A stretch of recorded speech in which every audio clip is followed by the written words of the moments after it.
এটি একটা ইমেইল, যে ইমেইলটা আমি আপনাকে পড়ে শোনাতে চাই এবং আশা করছি যে ইমেইলটাও অনেক বেশি ভালো লাগবে আপনাদের। তো যেভাবে লিখেছেন সেভাবেই পড়ছি। আসসালামু আলাইকুম রাসেল ভাই, আমি জানি আপনি সবসময় ভালোর দলে, তাই জিজ্ঞেস করলাম না কেমন আছেন। আমি শাফকাত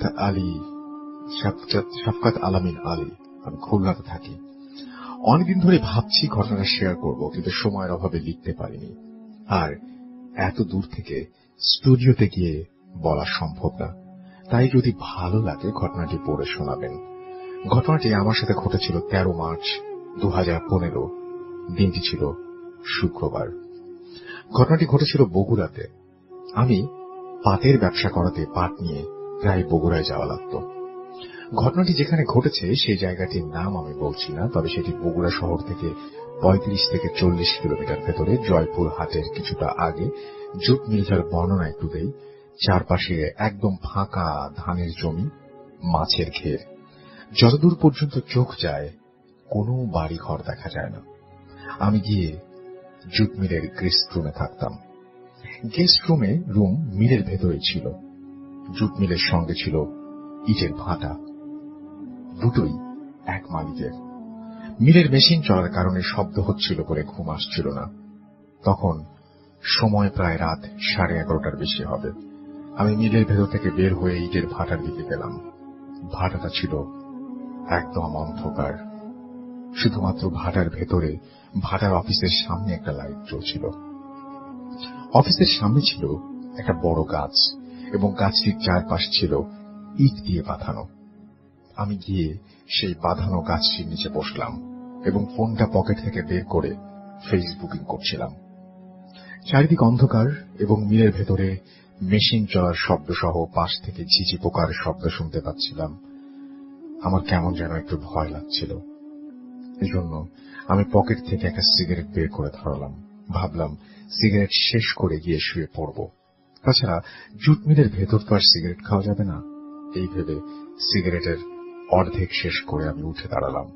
ভাবলাম বাকি সিগারেটটা রাস্তা দিয়ে খেতে খেতে যাই। তাছাড়া আমার শরীরটা কেমন যেন ভার ভার লাগছিল। আমি 8 থেকে 10 পা সামনে এগুতে হঠাৎ শুনতে পেলাম কেউ আমাকে পেছন থেকে ডাকছে, এই যে ভাই, একটু দাঁড়ান। আমি পেছনে তাকাতে লাগলাম। দেখলাম সাদা পোশাক পরা একটা লোক আমার দিকে হেঁটে আসছে। আমি ভাবলাম কি না কি হবে, এই ভেবে সিগারেটটা ফেলে দিলাম। লোকটি আমার কাছে এসে জিজ্ঞেস করলো, কেমন আছেন আপনি? আমি বললাম ভালো। আমি লোকটিকে জিজ্ঞেস করলাম, আপনি আমাকে চেনেন নাকি? লোকটি বলল, আজ থেকে 40 দিন আগে আপনার সঙ্গে আমার পরিচয় হয়েছিল। আপনি আমাকে বগুড়া শহরের সাতমাথায় একটা হোটেল থেকে রাতের খাবার খাইয়েছেন। তখন আমার মনে পড়ল এর আগের বার যখন বগুড়া এসেছিলাম তখন প্রায় রাত 1:45 মতো বেজেছিল। গাড়ি থেকে নেমে কিছু দূর এগোতেই হঠাৎ পেছন থেকে একটা লোক আমার হাত ধরে বলল, আজ 2 দিন যাবৎ আমি কিছু খাই না, খুব ক্ষুধা লেগেছে। লোকটাকে দেখে আমার খুব মায়া লাগলো। আমি একটা হোটেল থেকে তাকে পেট ভরে খাওয়ালাম এবং খাওয়া শেষ হলে তাকে 50 টাকার একটা নোট দিয়ে আমি গন্তব্যের উদ্দেশ্যে রওনা হলাম। যাই হোক, ঘটনায় আসি। আমি তাকে দেখে জিজ্ঞেস করলাম, কেমন আছেন? লোকটি হেসে জবাব দিল, বেশ ভালো আছি। আপনি কেমন আছেন? আমি বললাম, জি, আমি ভালো আছি। তারপর লোকটি আমাকে বলল যে আমি গত 40 দিন ধরে আপনার অপেক্ষা করছিলাম। আমি জিজ্ঞেস করলাম, কেন? কোনো দরকার আমাকে? লোকটি বলল, না, এমনি দেখতে ইচ্ছে করছিল আপনাকে। কিন্তু আপনার এত রাতে একা একা এখানে আসাটা ঠিক হয়নি। খুব খারাপ করেছেন, এত রাতে একা একা এসে। তারপর এই জায়গাটা ভালো না, আর দেরি করবেন না, সাবধানে যাবেন। আমি বললাম, জি, আচ্ছা। আমি 5-6 পা এগিয়ে কি মনে হতে পেছনে ফিরে তাকালাম। পেছনে তাকিয়ে আমি আশ্চর্য হয়ে গেলাম। 30 কি 45 সেকেন্ডের ব্যবধান। আমি লোকটিকে আর খুঁজে পেলাম না। আশেপাশে অন্য কোনো রাস্তা নেই যে লোকটি সেই রাস্তা দিয়ে চলে যাবে। বিষয়টা কি হলো আমি ভাবছিলাম।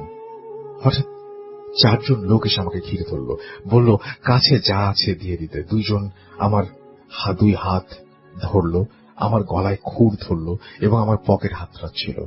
পকেট থেকে মানি ব্যাগ, মোবাইল বের করে নিল, আর একটা ফোন আমার বাম হাতে ছিল। ফোনটা আমি ছাড়তে চাচ্ছিলাম না বলে একজন আমার হাতে খুর দিয়ে অনেকগুলো পোঁচ দেয়। আমার হাতের শিরা কেটে দরদর করে রক্ত বইতে শুরু করে। ওরা 4 জন আমার সবকিছু নিয়ে পালিয়ে যায়। আমার হাত থেকে এত পরিমাণে রক্ত বের হচ্ছিল যে মনে হচ্ছে এখনই মাথা ঘুরে মাটিতে পড়ে যাব। আমার চোখের সামনে সবকিছু কেমন ঝাপসা হয়ে আসছিল। আমি মাটিতে পড়ে যাব এমন সময় কে আমাকে এসে ধরে ফেলল। আমি লোকটির মুখের দিকে তাকিয়ে দেখলাম কিছুক্ষণ আগে আমি যে লোকটির সঙ্গে কথা বলছিলাম সেই লোকটি আমাকে ধরে রেখেছে। লোকটি আমাকে বলেছিলাম এত রাত্রে আপনার এখানে আসা ঠিক হয়নি। তারপর আমার আর কিছু মনে নেই। একটা সময় মনে হলো সেই লোকটি আমাকে বলছে আপনার মানি ব্যাগ আপনার বালিশের নিচে, আর মোবাইল 2টি আপনার প্যান্টের পকেটে। আর হ্যাঁ, এগুলো কারো সঙ্গে বলা বলি করবেন না, যাই ঘটেছে নিজের মধ্যে রাখবেন বলেই লোকটি আমাকে সালাম দিয়ে চলে গেল। আমার ঘুম ভেঙে গেল। আমি উঠে বসলাম এবং আমার বা হাতে খুব ব্যথা অনুভব করছিলাম। হাতের দিকে তাকাতেই দেখলাম 9টি কাটা দাগ। কাটা স্থানগুলো কেবল শুকোতে শুরু করেছে। আমি রীতিমতো চমকে উঠলাম। আমি তাড়াতাড়ি করে গেস্ট রুম থেকে বের হয়ে সেই জায়গায় গেলাম যেখানে আমার হাতে ছিনতাইকারীরা হাত কেটে দিয়েছিল। সেই জায়গাটি তখন রক্তে ভিজে ছিল। আমি মিলের সিকিউরিটি গার্ডকে জিজ্ঞেস করলাম রাতে আমাকে কেউ দিয়ে গিয়েছিল। উত্তর সিকিউরিটি গার্ড যা বলল শুনে আমি একদম অবাক। সে বলল আপনি তো রাতে বেরই হননি। আমি যদি বের না হই তাহলে আমার হাতে কাটা খুরের দাগ কিভাবে আসলো, আর এই জায়গায় রক্তই বা কিভাবে আসলো? আমি দৌড়ে আবার রুমে আসলাম। দেখলাম বালিশের নিচে আমার মানি ব্যাগ আর হ্যাঙ্গারে ঝুলানো আমার প্যান্টের পকেটের মোবাইল 2টো রাখা আছে। আমি আর কিছু ভাবতে পারছিলাম না। আমি সারাদিন কাজে ব্যস্ত ছিলাম। কাজ শেষ হতে সন্ধ্যা হয়ে গেল। আমি 8:30 দিকে মিল থেকে বের হয়ে বাস কাউন্টারের উদ্দেশ্যে রওনা হলাম। কাউন্টারে টিকিট কাটলাম। আমার গাড়ি ছিল 11:45।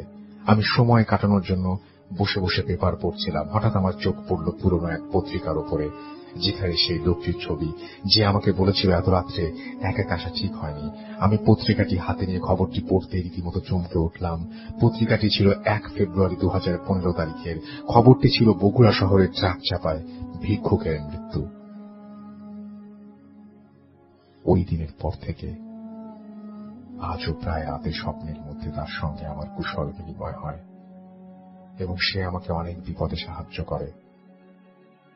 এটাই আমার ঘটনা। ভালো লাগলে পড়ে শোনাবেন। আমার কাছে আরো ঘটনা আছে, সময় পেলে লিখে পাঠাবো। আমার ঘটনার প্রমাণস্বরূপ আমার হাতের কাটা দাগের ছবিগুলো পাঠালাম। শাফকাত আলামিন আলী, সেনহাটি, দিঘলিয়া, খুলনা।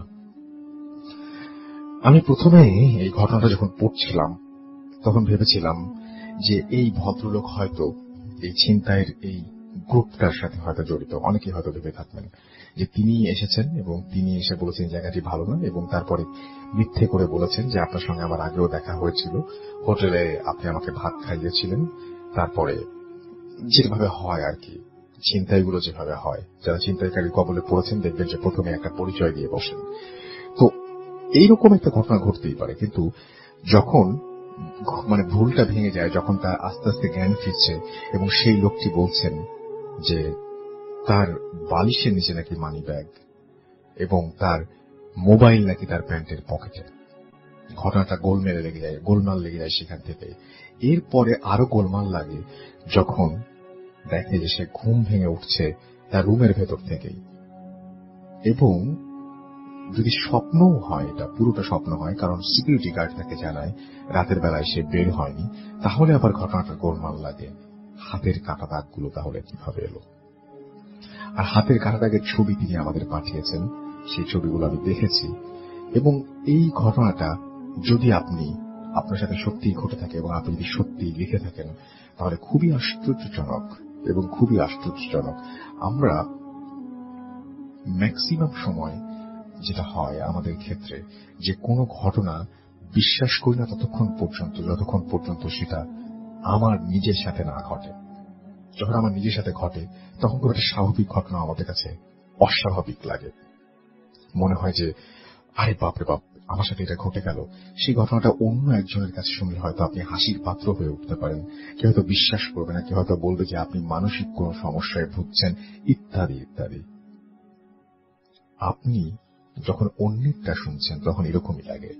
যখন নিজের সাথে ঘটে, একা ঘরে আপনার ভয় লাগছে, আপনার মনে হচ্ছে এই ঘরের মধ্যে কেউ আছে, আপনি যদি এই 2 লাইন আমাকে লিখে পাঠিয়ে দেন, তাহলে এটা যদি আমি কারোর সাথে শেয়ার করি, তার হয়তো অতটা আপনার জায়গা থেকে দেখে, আপনার জায়গাতে বসে ওটা অনুভব করাটা কষ্ট হবে। বাট আপনি শুধুমাত্র জানেন যে আপনার ওই সময়টা কোথায় কেমন গেছে। আপনি হঠাৎ করে বাথরুমে ঢুকলেন, বাথরুমে ঢুকে আপনি দেখলেন যে আয়নায় আপনার ছায়া নেই। এই ব্যাপারটা অন্য সবার কাছে খুব অস্বাভাবিক লাগতে পারে, কিন্তু আপনি তো দেখেছেন যে আয়নায় আপনার ছায়া পড়েনি, বা আপনি তো দেখেছেন যে আপনার ভেন্টিলেটরে অন্য কারো মুখ, আপনি তো দেখেছেন যে আপনার পেছনে আয়নায় অন্য ছায়া পড়ছে, বা আপনার চেহারাটা পুরোপুরি বদলে গেছে। এই সমস্ত ঘটনা কিন্তু অহরহই ঘটে। ভূত এফএম আপনারা শোনেন, এবং ভূত এফএমে যারা আসেন তারা এই ধরনের ঘটনা অসংখ্য বার শেয়ার করেছেন আপনাদের সাথে। একটা ইমেইল, আশা করছি ইমেইলটা আপনাদের ভালো লাগবে। ইমেইলটি ইংলিশে লেখা, মানে ইংলিশ অ্যালফাবেট দিয়ে লেখা। আমি পড়ার চেষ্টা করছি। আসসালামু আলাইকুম রাসেল ভাইয়া, আশা করি আজও ভালোর দলেই আছেন। প্রথমে সরি বলছি বাংলিশে লেখার জন্য। আমার লাইফের সবচেয়ে ভয়ঙ্কর সত্যিটাই ভৌতিক না, তাই শেয়ার করব কিনা ভেবে ভেবে এত দেরি করলাম। শেয়ার করতে যাচ্ছিলাম 6 বছর আগে, কিন্তু আরো কিছু ঘটনা ঘটে গেল। মানসিকভাবে ভেঙে পড়েছিলাম। আমার নাম ঠিকানাটা প্রকাশ করবেন না প্লিজ। তারপরে তিনি তার নাম জানিয়েছেন এবং কোথা থেকে লিখছেন ঘটনা সেটা জানিয়েছেন। তারপর তিনি বলছেন, কথা না বাড়িয়ে ঘটনা বলি। আমার বয়স তখন 12 বছর, 2008 সালের কথা। ক্লাস 6-এ পড়ি। একদিন সন্ধ্যায় আব্বু মাগরিবের নামাজ পড়ার সাথে একটা লোককে আনলেন। আমি পড়ছিলাম, আমাকে দেখে পরিচয় করিয়ে দিলেন। লোকটার বয়স হয়তো আব্বুর চেয়ে একটু বেশি। লোকটার মাথায় চুল অল্প ছিল, গায়ের রং শ্যামলা, মুখটা অনেক হাসি হাসি। ভালো মন্দ জিজ্ঞেস করা, উনি আব্বুর সাথে গল্পে ব্যস্ত হয়ে গেলেন এবং জিজ্ঞেস করে তিনি ব্যস্ত হয়ে গেলেন। আমি পড়তে বসেছিলাম। এই ঘটনার প্রায় 1 মাস পর গভীর রাতে আমি স্বপ্ন দেখছি। আমি একটা অন্ধকার ঘরে, ওই লোকটা একটা খাটে বসে আছে। খাট সোজা জানালা, জানলা দিয়ে অল্প আলো আসছে। সন্ধ্যা হওয়ার আগে অথবা ভোর হওয়ার আগে যেমনটা থাকে। লোকটার মুখ আজ হাসি হাসি নাই, চোখ দিয়ে অঝরে পানি পড়ছে, নিঃশব্দে উনি কাঁদছেন। আমি কথা বলার চেষ্টা করেছিলাম, কিন্তু কোনো কথা বলতে পারলাম না। হঠাৎ করে উনি হাতের ভেতর থেকে একটা বোতল বের করে কিছু খেলেন, আর কিছুক্ষণ পরেই ফ্লোরে বসে পড়লেন আর ভীষণ কাঁপতে থাকলেন। মা মা বলে গলা চেপে ধরলেন। আমি কাছে যেতেও পারছিলাম না, কোনো কথাও বলতে পারছিলাম না। ওনার মুখ দিয়ে কেমন ফেনা বের হতে লাগলো। আমি আর বুঝতে বাকি থাকলো না আমার যে উনি কি খেয়েছেন। এরপর ঘটল সবচেয়ে ভয়ঙ্কর ঘটনা। উনি হঠাৎ সোজা আমার দিকে তাকালেন। ওনার লাল হয়ে যাওয়া 2 চোখ মনে হলো ঠিকরে বের হয়ে আসছিল। আমি ভয়ে চিৎকার দিলাম, ঘুম ভেঙে গেল। উঠে বসে দেখি ঘামে ভিজে গেছি, গলা শুকিয়ে গেছে। আম্মু আমার চিৎকার শুনে আমার কাছে আসলেন। আমি সব বললাম। উনি আমাকে বললেন, এটা শুধুমাত্র স্বপ্ন, আর কিছু না। এরপর আর স্বপ্নটা দেখিনি, কিন্তু মনে মনে লোকটাকে আমি খুঁজছিলাম। এর মাঝে 2 দিন লোকটাকে রাস্তায় দেখলাম, হাসি খুশি। আমি ভাবলাম আম্মু ঠিকই বলেছেন, ওটা জাস্ট একটা স্বপ্ন ছিল। কিন্তু বাস্তবতা অন্য কিছু দেখাতে চাইছিল। স্বপ্ন দেখার 20 দিনের মধ্যে আমি স্বপ্নটা হুবহু সত্যি হয়ে গেল। হ্যাঁ, লোকটা সত্যি মারা গেল, একইভাবে বিষ খেয়ে। তার লাল চোখ দুটো খোলা ছিল। এরপর আমি ঘুমাতে পারতাম না, বারবার ওই স্বপ্নটাই দেখতাম। আম্মু আমাকে মসজিদের ইমামের কাছে ঝাড়িয়ে নিয়ে আসলেন। ওনাকে বলা হলো স্বপ্নের কথা। তারপর স্বপ্নটা আর দেখলাম না। প্রায় 2 বছর রাতে আমি কোনো স্বপ্নই দেখিনি। অবাক লাগছে, তাই না? সত্যি কোনো স্বপ্ন দেখিনি, একদম নিরেট মৃত ঘুমানোর পর। 2 বছর পর যা স্বপ্নে দেখলাম তা কিভাবে বর্ণনা করবো আমি বুঝতে পারছি না। সারা গায়ে কাঁটা দিচ্ছে। আমার আব্বু একটা ইটের রাস্তায় তিনি পড়ে আছেন। মনে হচ্ছে কোনো কিছু তাকে চেপে বুকের পাঁজরগুলো ভেঙে দিয়েছে। তীব্র যন্ত্রণায় তিনি ছটফট করছেন। আব্বুর নাক কান দিয়ে গড়িয়ে গড়িয়ে রক্ত ঝরে পড়ছে। মুখ দিয়ে বারবার মা বলছেন। আব্বু চোখ দুটো অপলক, কেন যেন সোজা আমার দিকে তাকিয়ে আছেন। হাত দুটো দিয়ে মাটিতে জোরে জোরে চাপড় দিচ্ছেন। কষ্টটা যদি একটু নিবারণ হয়। আর বলতে পারছি না। এরপর আমি চিৎকার করে কাঁদছি, অনেকক্ষণ কেঁদেছি। আম্মু আমাকে শান্ত করতে পারলেন না। আমি আবার হুজুরের কাছে গেলাম। এবারও ওনাকে বলা হলো আমি স্বপ্ন দেখে ভয় পেয়েছি। কি দেখেছি বলা হলো না। আমি স্বপ্ন দেখার 20 দিন পর আব্বু মারা গেল রোড অ্যাক্সিডেন্টে।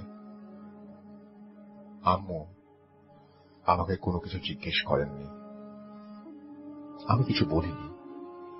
ঘটনা এতটুকুই শেয়ার করতে চেয়েছিলাম। কিন্তু আরো 3টা মৃত্যু আমি দেখেছি। এবার 2012 সাল বিকেল। আমার পেছনে কয়েকজন মানুষ দাঁড়িয়ে আছে, কথা বলছে। আমি পেছনে ফিরে দেখতে পাচ্ছি না। সামনে একটা নতুন একতলা বাড়ি। আমি বাড়িটা দেখি, চিনতে পারলাম না। একটা ছেলে যার বয়স 20-22 বছর হবে আমার দিকে পিঠ ফিরিয়ে দরজা আটকাচ্ছে ওই বাড়িটার। ছেলেটাকে আমি দেখতে পাচ্ছিলাম না। হঠাৎ সে মা বলে চিৎকার দিল আর পড়ে গেল। সবাই দৌড়িয়ে গেল। সবাই আমার দিকে পিঠ ফিরিয়েছিল। আমি কারো মুখ দেখতে পাইনি। ছেলেটার মুখ আবার আমি দেখতে পেলাম, এবং যে মাত্র দেখলাম সেই মাত্র আমি চিনতে পারলাম না। সে সোজা আমার দিকে তাকিয়েছিল বিস্ফারিত চোখে। এবার আমি বুঝতে পারলাম না কিভাবে সে মারা গেল। আমি জানতাম সে মারা যাবে, কিন্তু যা জানা ছিল না সেটা হচ্ছে আম্মুকে কিছুটা বলতে পারলাম না আমি। এবং 20 দিন পর আমি হঠাৎ করে নিউজ পেলাম যে আমার চাচাতো চাচার ছেলে মারা গেছে লোহার গেটে ইলেকট্রিক শক খেয়ে। আমি দেখতে গিয়েছিলাম, আর সবার ভাষ্য মতে আমার স্বপ্নের মতো ঠিক যা যা ঘটেছিল স্বপ্নে সেভাবেই সে মারা গিয়েছিল। আমার আপন চাচাতো বোন সেখানে উপস্থিত ছিল। সে পর্যন্ত বলল সোহেব উল্টো দিকে তাকিয়েছিল, মনে হচ্ছিল কিছু দেখতে পেয়েছিল, হয়তো যমদূত। তারপর আর কথা বলেনি। আমরা শহরে থাকতাম, ওরা গ্রামে। তাই আমি অনেক ছোটবেলায় দেখেছিলাম। এই কারণেই আমি স্বপ্নে দেখার পরেও তাকে চিনতে পারিনি। হয়তো চিনলে কিছু করতে পারতাম। এর পরের ঘটনা 2014 সালের। আমি দেখছি একটা মাঠের মধ্যে হাঁটুর থেকে একটু নিচে ধান, এর মধ্যে একটা লোক কাজ করছে।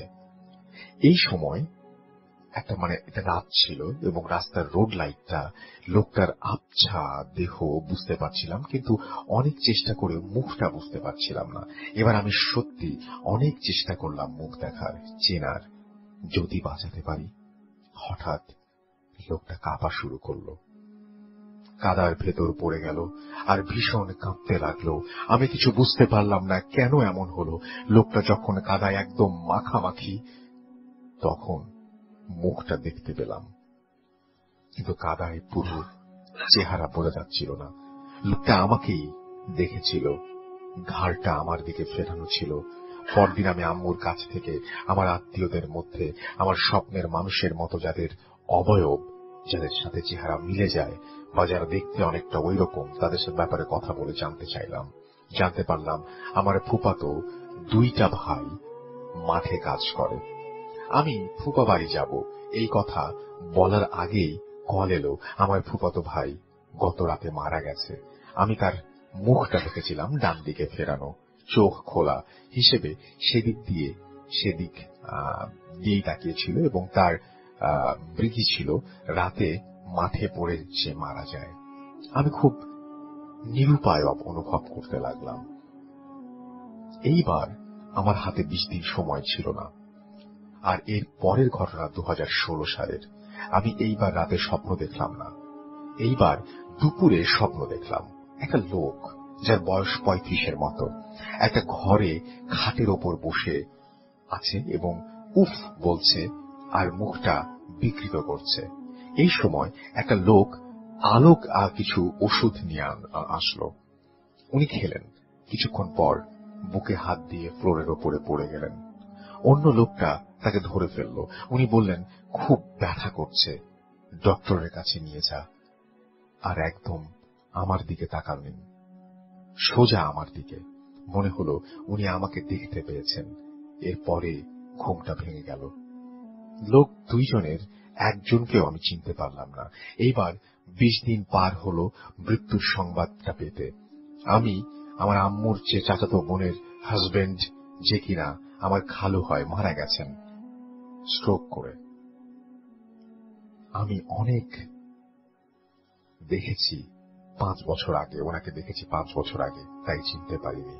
তখন উনি অনেক ফিট ছিলেন, নতুন বিয়ে হয়েছিল, তাই চিনতে পারিনি। স্বপ্নগুলো দেখে মনে হয় আমি ওই জায়গায় আছি দাঁড়িয়ে, মারা যাচ্ছে যে, সে আমাকে দেখতে পাচ্ছে।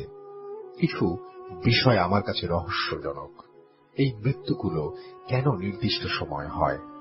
আমি তো তাদের দেখতে পাই স্বপ্নে, তারা আমাকে মৃত্যুর ঠিক আগ মুহূর্তে কিভাবে দেখে? এখন বলি, আমার নাম ঠিকানা কেন বলতে চাই না, কারণ আত্মীয়রা যদি জানতে পারে তাদের প্রিয়জনের মৃত্যু আমি আগে দেখেছি, আমাকে অপয়া বা খারাপ কিছু ভাববে, মনে করবে তাদের মৃত্যুর জন্য আমি দায়ী, আমি কালো জাদু বা খারাপ কিছুর সাহায্য নিয়েছি। ঘটনাটা ভালো লাগলে আপনি পড়ে শোনাবেন। পারিবারিক কারণে আমি স্টুডিওতে যেতে পারছি না, আর এইগুলো সরাসরি বলার মতো মানসিক শক্তি অর্জন করতে হয়তো আমার আরো 6 বছর লেগে যাবে। আবারও বলছি, আমার নামটা শেয়ার করবেন না। আমি নামটা শেয়ার করলাম না, কিন্তু ঘটনাটা খুবই রহস্যজনক। একটি মানুষ যিনি স্বপ্নে দেখছেন এবং তিনি জানেন যে স্বপ্ন দেখার 20 দিনের মধ্যে কেউ একজন মারা যাবে এবং তিনি তার নিকট আত্মীয়। স্বপ্নে কোনো সময় চিনতে পারছেন, কোনো সময় চিনতে পারছেন না, কিন্তু আত্মীয় স্বজন যারা মারা যাচ্ছে তারা সবাই 20 দিন আগে তাকে স্বপ্নে দেখা দিচ্ছে। সবচেয়ে ভয়ঙ্কর ব্যাপার হচ্ছে মৃত্যুর সময়টায় অপলক ভাবে যিনি ঘটনাটি লিখছেন তার দিকেই সবাই তাকিয়ে আছে। কেন কেন তাকে জানান দিয়ে এই মৃত্যু? কেন এই অস্বাভাবিক তাকিয়ে থাকা? কেন বারবার এই স্বপ্নগুলোতে ফিরে আসা? উনি আসলে অপেক্ষা করছেন আরো একটি স্বপ্নের, আরো একটি মৃত্যুর। কি যন্ত্রণাদায়ক একটা অভিজ্ঞতা, একবার ভেবে দেখুন। যদি আপনার সাথে এরকম ঘটে তাহলে আপনি কি করতেন সেটা জানান আমাদেরকে। যেভাবে লিখছেন ঠিক সেভাবেই পড়ছি। হ্যালো রাসেল ভাই, আশা করি ভালো আছেন। আমি মাসুদ, আমার বাসা ভোলা, কিন্তু পড়াশোনার কারণে বরিশাল থাকি। এইচএসসি ফার্স্ট ইয়ারে পড়ি। কথা না বাড়িয়ে ঘটনায় চলে যাই। ঘটনাটি ঘটে এবছরের ফেব্রুয়ারি মাসের 25 তারিখের দিকে। হঠাৎ একটা জরুরি কাজের কারণে আমার বাসায় যাওয়ার প্রয়োজন হয়। আগেই বলেছি আমার বাসা ভোলার তজুমুদ্দিনের শেষ প্রান্তে। বরিশাল থেকে তজুমুদ্দিন যেতে প্রায় 5 ঘন্টা লাগে। ওই দিন বরিশাল থেকে বাসার উদ্দেশ্যে রওনা দিয়ে সন্ধ্যা 7:30টায় পৌঁছে যাই। আর বরিশাল থেকে ভোলার লাস্ট লঞ্চ 5:30-এ। তাই যথারীতি গাড়িতে যাব বলে ভাবলাম। বরিশাল থেকে ভোলা যেতে ভেঙে যেতে হয়, যারা গেছেন তারা জানেন। যাই হোক, লাস্ট গাড়ি ছিল 7:20-এ, কিন্তু আমি বাসা থেকে বের হয়েছি 7:30-এ। আমি ভাবলাম অটোরিকশা অথবা মোটরসাইকেলে যাব। বাসে যেতে হলে লাহারহাট যেতে হয় এবং লাহারহাট থেকে ফেরিতে 2:30 2.5 ঘন্টার মতো সময় লাগে এবং লাহারহাটের বাস বরিশালের কীর্তনখোলা নদীর ওপার থেকে ছাড়ে। ঘটনা এইখান থেকে শুরু। নদী পার হতে আমি নৌকায় উঠলাম। নদী পার হতে 3 টাকা ভাড়া লাগে। যথারীতি পকেট থেকে 5 টাকা ভাড়া দিলাম, কিন্তু নৌকায় মাঝি বলল, বাবা তোমার ভাড়া লাগবে না। আমি অবাক হয়ে বললাম যে আমার কাছ থেকে কেন নিবেন না, সবার কাছ থেকে তো নিচ্ছেন। মাঝি গম্ভীর মুখে বললেন, একদিন তুমি আমাকে কিছু টাকা দিয়ে হেল্প করেছিলে, এখন সেটা শোধ দিচ্ছি। আমি অনেক জোরাজুরি করতেও সে নিল না। আমি ব্যাপারটা স্বাভাবিকভাবে নিলাম। যাই হোক, নৌকা নদীর ওপারে চলে আসলো। আমি নৌকার পেছনে ছিলাম, তাই নৌকার সবার শেষে নেমেছিলাম।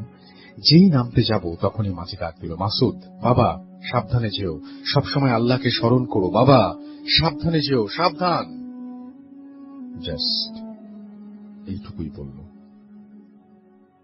এখানে সবচেয়ে অবাক করা ব্যাপার হল, মাঝি আমার নাম কিভাবে জানল। যাই হোক, আমি ভাবতে ভাবতে নৌকা থেকে নামলাম। ঘাট থেকে বাস স্ট্যান্ড মাত্র আধা মিনিট। আমি বাস স্ট্যান্ড গেলাম যখন তখন ঘড়িতে সময় 8টা। যে দেখলাম বাস আছে, ছাড়বে 8:30-এ। আমি আগেই বলেছি যে এই রুটে লাস্ট লঞ্চ 7:20-এ। যাই হোক, আমি ভাবলাম মনে হয় টাইম চেঞ্জ হয়ে গেছে। যথারীতি গাড়িতে উঠলাম। বাসে যাত্রী ছিল 15 জনের মতো। রাতের গাড়ি নেই, তাই যাত্রী কম। সামনের দিকে ড্রাইভারের সিটের ঠিক পেছনেই বসলাম। সিটে বসার পর আমার মনে হলো আমি নৌকায় ছোট একটা ব্যাগ ফেলে এসেছি, যেটাতে আম্বুর অনেক মূল্যবান ঔষধ ছিল। আমি ঘড়িতে দেখলাম সময় 8:05। গাড়ি ছাড়তে আরো 25 মিনিট। আমি দেরি না করে নৌকা ঘাটে চলে গেলাম ব্যাগের সন্ধানে। অনেক খোঁজাখুঁজির পরেও সেই মাঝিকে পেলাম না। ঘড়ির দিকে তাকালাম, 8:28। তাই ব্যাগের আশা ছেড়ে দিয়ে গাড়ির উদ্দেশ্যে হাঁটা দিলাম। আমি আগেই গাড়িতে গিয়ে দেখলাম সেখানে ব্যাগ সিটের উপর রাখা। এটা কিভাবে সম্ভব? যে ব্যাগ 30 মিনিট আগে নৌকায় ফেলে আসলাম, সেই ব্যাগ কিভাবে বাসের সিটে আসলো? আমি এখনো এর আগা গোড়া কিছুই উদ্ধার করতে পারিনি। যাই হোক, গাড়ির সিটে বসে এইসব নিয়ে ভাবতে লাগলাম। বাস ছাড়লো 8:40-এ। সবকিছু ঠিকঠাক, গাড়ি স্বাভাবিকভাবে চলছিল। বরিশাল থেকে লাহারহাট যেতে 50 মিনিট লাগে। 10 মিনিট পর কন্ডাক্টর তারা ভাড়া কালেক্ট করা শুরু করলো এবং বাসের সামনে থেকে ভাড়া কালেক্ট করার সময় তারা সব শুরু করে এবং ওই দিন সবার সামনের সিটে বসা সত্ত্বেও আমার ঠিক পেছনের সিট থেকে ভাড়া কালেক্ট করা শুরু করলো। আমি ভাবলাম কন্ডাক্টরের ভুল। সব ভাড়া কালেকশনের পর কন্ডাক্টর ড্রাইভারের পাশে বসে তার সাথে কথা বলা শুরু করলো। আমি ডাকলাম, মামা ভাড়া নেন বলে 100 টাকার নোট দিলাম। কন্ডাক্টর বলল, মামা ভাড়া লাগবে না। আমি বললাম, কেন? কন্ডাক্টর মাঝের মতো একই উত্তর দিল, তুমি আমাকে একদিন টাকা দিয়ে হেল্প করেছিলে, এখন শোধ দিচ্ছি, তোমার থেকে আমি ভাড়া নিতে পারবো না। আমি এবার একটু ভয় পেলাম, তাই কথা না বাড়িয়ে চুপচাপ বসে ভাবছি কি হচ্ছে এইসব আমার সাথে। লাহার ঘাট থেকে পৌঁছাতে 9:30 বাজলো। ফেরি ছাড়বে 10টায়। ফেরি এখনো ঘাটে আসেনি। ঘাটে আসা মাত্র চায়ের দোকান খোলা এবং ঘাটে একটা মাত্র চায়ের দোকান। আমি ভাবলাম হাতে অনেক সময় আছে, চা খেয়ে নিই। যথারীতি চায়ের দোকানে গেলাম। দোকানদার অনেক বয়স্ক মানুষ, পাঞ্জাবি পরা, মুখে সাদা লম্বা দাড়ি। আমি কাছে যেতেই বলল, বাবা চা খাইবা? পথে কোনো সমস্যা হয় নাই তো? আমি কিছু বিস্মিত হয়ে বললাম, কোনো সমস্যা হয়নি, চা দেন। তিনি আমাকে নর্মাল কাঁচের গ্লাসে চা দিলেন। আমরা জানি দোকানের চা সাধারণত কাপে দেয়া হয়, আর চায়ের কালারটা অস্বাভাবিক। যাই হোক, আমি চায়ের গ্লাসটা হাতে নিয়ে দোকান থেকে কিছুটা দূরে গিয়ে বাসায় ফোন দিয়ে জানালাম সব। বাসা থেকে দোয়া দুরুদ পড়তে বলল। চায়ের দোকানদার গ্লাসের কথা বলতে বলল চাটা খেতে না খেতে ফেলে দিতে। ফোনটা রেখে আম্মার কথা মতো চাটা ফেলে দিয়ে দোকানের কাছে গেলাম। দোকানের কাছে গিয়ে যা দেখলাম, আমার সেন্সলেস হবার মতো অবস্থা। গিয়ে দেখি ওইখানে কোনো চায়ের দোকানই নেই, সবকিছু খাও। চায়ের দোকান বলতে কিছুই নেই, শুধু ফাঁকা জায়গা। দোকানের পাশে একটা গ্লাস ছিল, ওইটা ঠিকই আছে। আমি হাতের দিকে তাকিয়ে গ্লাসটা হাতেই ধরা, এবং গ্লাসটা এখনো আছে, যেটার ছবি আমি পাঠিয়েছি। অনেক ভয় নিয়ে দাঁড়িয়ে আছি, কি করব কিছু বুঝতে পারছি না। এমন সময় একটা অ্যাম্বুলেন্সের শব্দ শুনলাম, আমার প্রাণে পানি আসলো। যাই হোক, ঘাটে এসে দেখলাম যে একটা অ্যাম্বুলেন্স এসছে। আমি অ্যাম্বুলেন্সের দিকে এগিয়ে গেলাম। অ্যাম্বুলেন্সের ড্রাইভার তার সহকারী আছেন। তাদের সাথে কথা বলে জানলাম তারা ঢাকা থেকে রোগী নিয়ে এসেছেন এবং এখন ফিরছেন এবং পাশের এলাকাতেই যাবেন। আমি কিছুটা আশ্বস্ত হলাম এবং তাদের সাথে যাব ভাবলাম, কারণ রাত্রে গাড়ি পেতে ঝামেলা। যাই হোক, ঘাটে ফিরে আসলো এবং অ্যাম্বুলেন্স যথারীতি ফেরিতে উঠল। ফেরিতে যানবাহন হিসেবে শুধু অ্যাম্বুলেন্স এবং সাথে 3 জন যাত্রী। ফেরি ছাড়ল রাত 10টা 20-এ। আমি অ্যাম্বুলেন্সে ব্যাগ রেখে বসলাম এবং ড্রাইভারের সাথে কথা বললাম। হঠাৎ ফেরি বন্ধ হয়ে গেল। আমরা মনে করলাম হয়তো যান্ত্রিক কোনো সমস্যা। ফেরির কি হয়েছে জানতে অ্যাম্বুলেন্স থেকে নামলাম। ফেরির ইঞ্জিনের কাছে গেলাম, কেউ নেই। আমি ফেরির মাস্টার ব্রিজ যাওয়ার সিদ্ধান্ত নিলাম এবং আপনি অবশ্যই জানেন রাসেল ভাই যে ফেরির ড্রাইভার রুম একটু ওপরে হয় এবং সিঁড়ি দিয়ে উঠতে হয়। সিঁড়ির কাছে যেতেই ফেরি চলতে শুরু করলো এবং একদম মাঝ নদীতে ফেরি। তারপরও আমি সিঁড়ি দিয়ে উঠলাম ড্রাইভারের সাথে কথা বলবো বলে। আমি সিঁড়ি পেয়ে ওপরে উঠে কি মনে করে নিচে তাকালাম। তাকিয়ে যা দেখলাম তা ভাবলে এখনো গা শিউরে ওঠে। নিচে তাকিয়ে দেখি অ্যাম্বুলেন্স নেই এবং কোনো লোক নেই, পুরা ফেরি ফাঁকা। এটা দেখে আমি প্রচন্ড শক খাই। হ্যালুসিনেশন ভেবে ফেরির ড্রাইভার রুমের দরজা নক করি ড্রাইভারের সাথে ব্যাপারটা শেয়ার করার জন্য। দরজা ভেতর থেকে আটকানো ছিল। 2-3 বার নক দেওয়ার পরেও ভেতরে দরজা খুলল না। সবচেয়ে অবাক করা বিষয় হল ড্রাইভার কেবিনের ভেতরে কোনো মানুষ নেই এবং ফেরির স্টিয়ারিং হ্যান্ডেলটা একা একা ডানে বামে ঘুরছে। এটা দেখে আমি আর নিজেকে ধরে রাখতে পারলাম না। তারপর আর কিছু মনে নেই, সেন্সলেস হয়ে যাই। যখন সেন্স ফেরে তখন দেখি আমি আমার নিজ বাসায়। তখন বিকাল 4টা, নিজের বিছানায় শুয়ে আছি। আমি এইভাবে কিভাবে আসলাম জিজ্ঞেস করতে আব্বু বলল, আমি আসতে দেরি করায় আব্বু রাত 1টার দিকে বাসা থেকে বের হয় এবং বাড়ি থেকে 5 কিলোমিটার দূরে বাস স্ট্যান্ডের দিকে রওনা দেয়। 2 কিলোমিটার পর আব্বুর মোবাইল একটা ফোন আসে। ফোন রিসিভ করতেই ওপাশ থেকে বলে, কাকা আপনি কোনো টেনশন নিয়েন না, আপনি আলামিন মসজিদের কাছে যান, ওইখানে মাসুদকে পাবেন। এইটুকু বলেই লাইনটা কেটে দিল। রিপ্লাই দেওয়ার কোনো সুযোগ ছিল না। বলে রাখা ভালো, আমার বাসা থেকে আলামিনের মসজিদের দূরত্ব 10 মিনিটের এবং ওইটার পাশ দিয়ে একটু আগে আব্বু এসেছেন। তখন তিনি কিছুই দেখেননি। যাই হোক, আব্বু তাড়াতাড়ি মসজিদে আসলেন। এসে দেখলেন যে মসজিদের বাইরে জানাজার যে খাটটা রয়েছে সেখানে আমি হেলান দিয়ে বসে আছি এবং আমার ব্যাগে 2টা জানাজার খাটের মধ্যে আমার ব্যাগটা। এই অবস্থা দেখে আব্বু মসজিদের ইমাম সাহেবকে ঘুম থেকে ডেকে তুলে এবং আমাকে ধরাধরি করে বাসায় নিয়ে আসে। 3-4 দিন পর আমি সুস্থ হই। যাই হোক, ঘটনার পরদিন রাতে আমি কি মনে করে যেন মানিব্যাগ চেক করলাম, যেটা ঘটনার দিন রাতে আমার সাথে ছিল। আমি দেখলাম আমার মানিব্যাগে অতিরিক্ত 200 টাকা। আমার স্পষ্ট মনে আছে আমি বরিশাল থেকে ভোলা রওনা দেওয়ার সময় 740 টাকা নিয়ে বের হয়েছিলাম। আমার কাছে এর বেশি টাকা ছিল না। মানিব্যাগে 100 টাকার কোনো নোটই ছিল না। এখন 2টা 100 টাকার নোট, যেগুলো আমি রেখে দিয়েছি। আব্বুর নাম্বারে ফোন দিয়ে আমাকে অবস্থান জানানো হলো।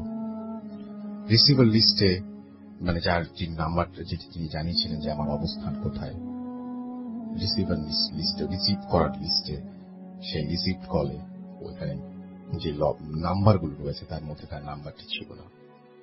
আরো একটা অবাক করা বিষয় পরে খোঁজ নিয়ে জানতে পারলাম, ওই দিন রাতে ফেরি বন্ধ ছিল। এখন প্রশ্ন হচ্ছে, যদি ফেরি বন্ধ থাকে আমি বাসায় কিভাবে আসলাম? ফেরিঘাট থেকে আমার বাসার দূরত্ব 109 কিলোমিটার। ওই দূরত্ব আমি কিভাবে অতিক্রম করলাম?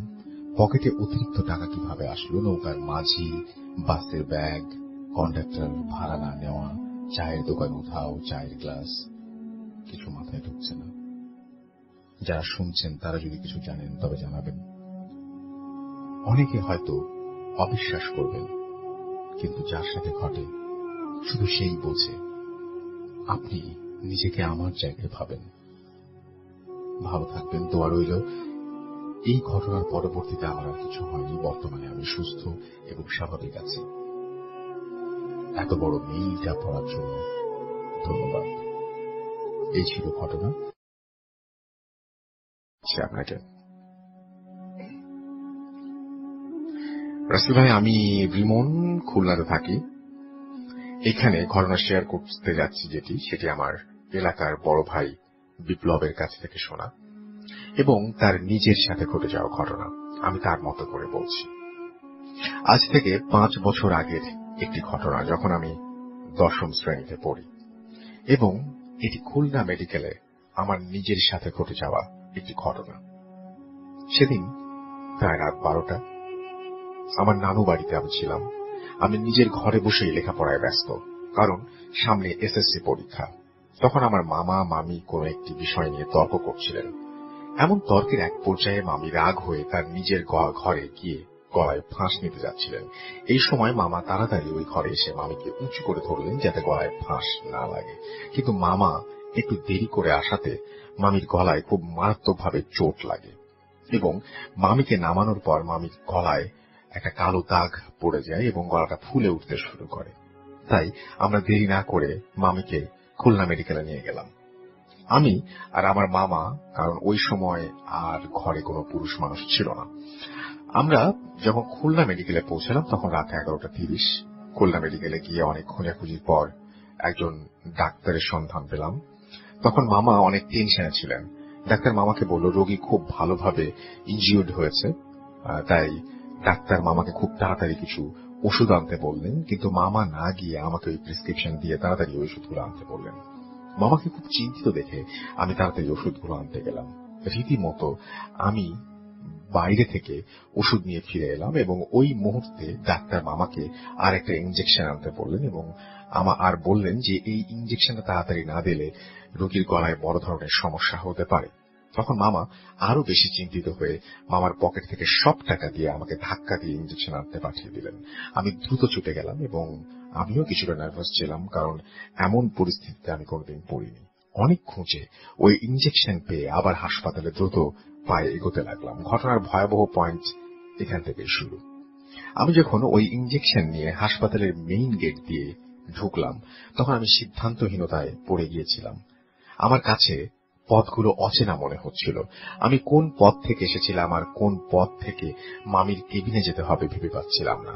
তখন হঠাৎ করে দেখি আমার থেকে বয়সে বড় একটি মেয়ে হাসপাতালের ফ্লোর ছাড় দিচ্ছে। আমার তখন মনে এমন একটা ভাবনা আসে নাই, কোনো ভাবনা আসে নাই যে এত রাতে একজন কেন ফ্লোর ছাড় দিচ্ছিলেন। তাই আমি তার কাছে গিয়ে জিজ্ঞেস করলাম যে কিছুক্ষণ আগে একটি গলায় ফাঁস দেওয়া রোগী এসেছিলেন, তার রুমটা কত নাম্বার আর কোন পথ দিয়ে যেতে হবে। ওই মেয়েটি তার হাতের আঙুল ইশারা করে একটা রুম দেখিয়ে দিলেন। আমি তখন প্রায় অবচেতন অবস্থায় ছিলাম। কোনটা ভুল কোনটা সঠিক বিচার করার মতন শক্তি যেন ছিল না। তাই এক দৌড় দিয়ে রুমের দরজায় এক ধাক্কা দিয়ে খুলেই দেখি ঘরটা অন্ধকার। এই কালোর মধ্যে এটা বুঝতে পারছিলাম যে প্রত্যেকটা বেড সাদা কাপড় দিয়ে ঢাকা। আমি তখন বুঝতে পারছিলাম না যে এই সাদা কাপড়গুলো কি ছিল। আমি হতবাক হয়ে শুধু তাকিয়েছিলাম। আমি তখন যেন নড়তে পারছিলাম না, মুখ দিয়ে যেন কথা বের হচ্ছিল না, শুধুই ওই কাপড়গুলোর দিকে তাকিয়েছিলাম। এবং ওই সময় ওই রুম থেকে একটা পচা উটকো গন্ধ আমার নাকে আসছিল, অনেকটা পচে যাওয়া লাশের মতো। এই গন্ধ পাওয়ার পর আমি ওই রুমেই দাঁড়িয়েছিলাম, যেন কেউ আমাকে এই ঘরে থাকার হুকুম দিয়েছে। কিছুক্ষণ পরে দুটি পুলিশ এসে আমাকে পেছন থেকে টেনে নিয়ে রুম থেকে বের করলো এবং ওই রুমের বাইরে নিয়ে গিয়ে আমাকে গালাগালি করতে লাগলো এবং অনেক দিন থেকে খুঁজছি, আজ পেয়েছি, এরকম ধরনের কিছু আমি শুনতে পাচ্ছিলাম। আমাকে বললেন যে আমার সাথে কে আছে সেই সমস্ত খোঁজ খবর নিচ্ছিলেন এবং তিনি বলছিলেন যে তারা ভেবেছিলেন যে আমি মনে হয় লাশ চুরি করতে ঢুকেছি। আমি কিছু বুঝতে পারলাম না যে আমার সাথে কি হচ্ছে। আমি তখন দাঁড়িয়েছিলাম, একটা কথাও বলতে পারছিলাম না। তারপর তারা আমাকে বলল যে আমার সাথে আর কেউ আছে কিনা। এর মধ্যে আমার মোবাইলে একটা কল এলো এবং ওই সময় পুলিশ বলল যে ফোনে লাউড স্পিকার অন করতে। আমি তখন লাউড স্পিকার অন করতে একজন আমাকে গালাগালি করতে শুরু করলো এবং বলল, তুই কোথায়, এদিকে তোর মামি অসুস্থ আর তুই কোথায় বসে আছিস। তারপর পুলিশ আমার কাছ থেকে ফোনটা নিয়ে তারা বললেন যে আপনি এত নাম্বার ফ্লোরে আসেন। মামা তখন ওখানে আমার সাথে এসে অনেক গালাগালি করতে লাগলেন এবং ওই সময় পুলিশ মামাকে জিজ্ঞেস করলেন যে আপনি কে, আর এই ছেলে আপনার কে হয়, এখানে কি করেন। তখন মামা পুলিশকে বললেন যে আমার ভাগ্নে, আমার স্ত্রী অসুস্থ, ওকে একটা ইঞ্জেকশন আনতে পাঠিয়েছিলাম। তখন পুলিশ মামাকে বললেন যে ওটা তো মর্গে দাঁড়িয়েছিল আর ও কোনো কথা বলছে না। তখন পুলিশ গার্ডকে ডেকে বলতে লাগলেন যে এত রাতে মর্গের দরজা কেন খোলা রেখেছেন। তখন গার্ড অনুনয় বিনয় করে বলল যে স্যার ভুল হয়ে গেছে। তারপর মামা তাকে আমাকে হাত থেকে নিয়ে গেলেন এবং আমাকে বলতে লাগলেন যে কি হয়েছে, তুই কোনো কথা বলছিস না কেন। মামা বিষয়টা উপলব্ধি করতে পেরে তার দুজন বন্ধুকে ডেকে এনে আমাকে বাসায় চলে যেতে বললেন। তারা দুজন আমাকে 2 হাত ধরে নিয়ে গেল এবং নানুকে বলল যে হয়তো একটু ভয় পেয়েছে। তারপর বাড়ি এসে প্রথম নানুকে বললাম যে আমার খুব ক্ষুধা লেগেছে। আমার নানু আমাকে কিছু খেতে দিল না। ওই রাতে নানু আমার সাথেই ঘুমলো। পরের দিন সকালে আমার এলাকার রাজ্জাক হুজুর তিনি আমাদের বাসায় এলেন এবং এসে আমাকে আমার সামনে বসে বললেন যে তুই যে কাল অত রাতে অ্যাম্বুলেন্সের ভেতরে সামনে দাঁড়িয়েছিলি, কি দেখেছিলি, তুই ওখানে দাঁড়িয়ে কি দেখেছিলি, কেন দাঁড়িয়েছিলি। তারপর আবার বলল যে তোকে যে ওষুধ আনতে পাঠিয়েছিল ওই ওষুধ তুই নিয়ে আসবি, তুই কেন দাঁড়িয়েছিলি। তখন আমি বললাম যে একটা লাশ নামাচ্ছিল তাই দেখছিলাম। তারপর হুজুর আমাকে বলল যে লাশ নামাচ্ছিল তো তোর কি, তুই ওষুধ আনতে গিয়েছিলি, ওষুধ নিয়ে আসবি। তারপর হুজুর আমাকে বলল যে ওই মেয়েটা বিষ খেয়ে মারা গিয়েছিল। তারপর আমার ওই ঝাড়ু দেওয়া মেয়েটির কথা মনে পড়ে গেল। সত্যিই তো ওই লাশ আর ওই মেয়েটির চেহারা তো একই ছিল। তারপর হুজুর আমাকে পানি পড়ে দিল এবং সাথে একটা তাবিজ দিল কোমরে বেঁধে রাখার জন্য। এরপর একবার রাগে ওই তাবিজ ছিঁড়ে ফেলার পর আমার সাথে কিছু বিভৎস ঘটনা ঘটেছে। সেগুলো না হয় অন্য একদিন শেয়ার করব। ঘটনাটি কে কিভাবে নেবেন, কি মনে করবেন জানি না, কিন্তু যার সাথে ঘটেছে, যার সাথে ঘটে, সেই শুধু বুঝতে পারে মানুষ কতটা অসহায় হয়ে যায় ওই মুহূর্তে। যাই হোক, ঘটনাটি ভালো লাগলে পড়ে শোনাবেন। একটা অ্যাম্বুলেন্স, সেই অ্যাম্বুলেন্স থেকে একটা লাশ নামানো হচ্ছিল যেটা তার মাথাতেই ছিল না। যখন সে হসপিটালের ভেতরে ঢোকে তখন তার সাথে দেখা হয়ে যায় একটি মেয়ের, যেই মেয়ে কিনা হসপিটালের ফ্লোর ঝাড় দিচ্ছিল। এবং তারপরে কি অদ্ভুতভাবে হুজুর কোনো কিছু না জেনেই গড়গড় করে তাকে সবকিছু বলে ফেললেন। কি ঘটনা ঘটে, কোন দুনিয়ার ঘটনা এটা, কোন দুনিয়ায় আমরা বিচরণ করি। আমরা কি একটা ইউনিভার্স থেকে আরেকটা ইউনিভার্সে চলে যাই? আমরা কি বাস্তবতা আর অবাস্তবতা কখনো মিলিয়ে ফেলি? আজ যেটাকে অবাস্তব বলি, যেটাকে প্যারানরমাল বলি, সেই দুনিয়াটা কেমন? সেই দুনিয়া থেকে কেন আমরা মাঝে মাঝে সেই দুনিয়ায় পৌঁছে যাই, আর সেই দুনিয়া থেকে কেউ কেউ এই দুনিয়ায় চলে আসে? ব্যাপারটা খুবই রহস্যময়। একটু ভাবতে থাক। এখন যে ঘটনাটি পড়ছি সেই ঘটনাটি এরকম। নমস্কার রাসেল ভাই। নমস্কার। আমি জানি আপনি সবসময় ভালোর দলে, তাই জিজ্ঞেস করলাম না কেমন আছেন। আশা করি ভালোই আছেন। আমি নীল বড়ুয়া ছদ্মনাম। আমার বাড়ি চট্টগ্রামে। আমি চাই না পরিচয়টা দিতে। আমার একটি ঘটনা আগেও আপনি পড়েছিলেন। ঢাকায় একটি প্রাইভেট চাকরি করি, তাই স্টুডিওতে এসে ঘটনা শেয়ার করতে পারবো না, তার জন্য দুঃখিত। আমি ভূত এফএমের একজন নিয়মিত শ্রোতা। ধন্যবাদ রাসেল ভাই, একটি ভিন্ন রকমের আয়োজন করার জন্য ধন্যবাদ জানাতেই হয় সুন্দর ব্যাকগ্রাউন্ড মিউজিকের জন্য। আমি যখন ঘটনাটি লিখতে বসেছি তখন চিন্তা করছি লিখব নাকি লিখব না, আমার ঘটনাটি শেয়ার করা হবে কিনা। কারণ এর আগে 2টা ঘটনা পাঠিয়েছিলাম, আপনি শেয়ার করেন নাই, হয়তোবা আপনার পছন্দ হয় নাই, সঠিক জানি না। এখানে একটু বলে রাখতে চাই, দেখেন ওনার একটা ঘটনা প্রচারিত হয়েছিল, পরপর 2টি ঘটনা আবার প্রচারিত হয়নি, উনি আবার লিখেছেন আর একটা ঘটনা যেটা সিলেক্টেড হয়েছে এবং আপনারা সবাই শুনছেন সেটা। যাই হোক, উনি লিখছেন, তারপরও লিখতে বসছি, সত্য ঘটনা লিখছি, তাই জোরটা একটু বেশি। বিশ্বাস করা না করা যার যার ব্যাপার। এবার আসি ঘটনায়। ঘটনাটি আমার বড় বোনের সাথে ঘটে। 2005 সালের শেষের দিকের ঘটনা। আমার বড় বোনের একমাত্র মেয়েকে নিয়ে আমার দুলাভাই ঢাকার বসুন্ধরার কালাচাঁদপুর একটা টিন সেটের একটা দোতলা বাড়ির নিচতলায় ওঠে। এলাকাটি তখন তেমন একটা পরিবর্তন হয়নি। কয়েকটা বড় বড় ফ্ল্যাট ছিল, চারিদিকে নির্জন পরিবেশ। আমার দুলাভাই গুলশান 2 একটা বিদেশি কোম্পানিতে চাকরি করত। বাসা ওইখান থেকে বেশি সময় লাগে না, রিক্সা দিয়ে গেলে 20 মিনিটের মতো সময় লাগে, তাই বাসাটা বেছে নিতে হলো। তাছাড়া আমার দুলাভাই একটু নিরিবিলি পরিবেশে থাকতে পছন্দ করেন। বাসায় ওঠার 5-6 মাস সব ঠিকঠাক ছিল। বছর খানেক পার হয়ে গেছে।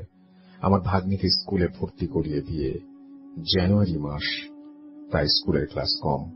আমার বোন ভাগ্নিকে নিয়ে বাসায় থাকত। দুলাভাই কখনো ইভিনিং, কখনো পার্টি থাকলে নাইট ডিউটি করত, ক্লাব রেস্টুরেন্ট চাকরি। ওই বাসায় ওঠার পর থেকে আমার বড় বোনের কিছু শারীরিক সমস্যা দেখা যায়। তিনি তেমন একটা গুরুত্ব দেননি। যেমন ঠিক মতো খেতে পারতেন না, দুঃস্বপ্ন দেখে মাঝরাতে ঘুম ভেঙে যেত, আর ঘুম কম হতো না, দিন দিন শুকিয়ে যেতেন। ঘুম কম হতো, দিন দিন শুকিয়ে যাচ্ছিলেন, সব সময় অসুস্থ থাকতেন, ইত্যাদি ইত্যাদি। আমার দুলাভাই একজন ডাক্তার দেখান। ডাক্তার কিছু টেস্ট ও ওষুধ দেন। এভাবে অনেক দিন কেটে গেল, তেমন একটা উন্নতি হয় না। আমার ভাগ্নির স্কুল সকালবেলায় শেষ হয়ে যায়।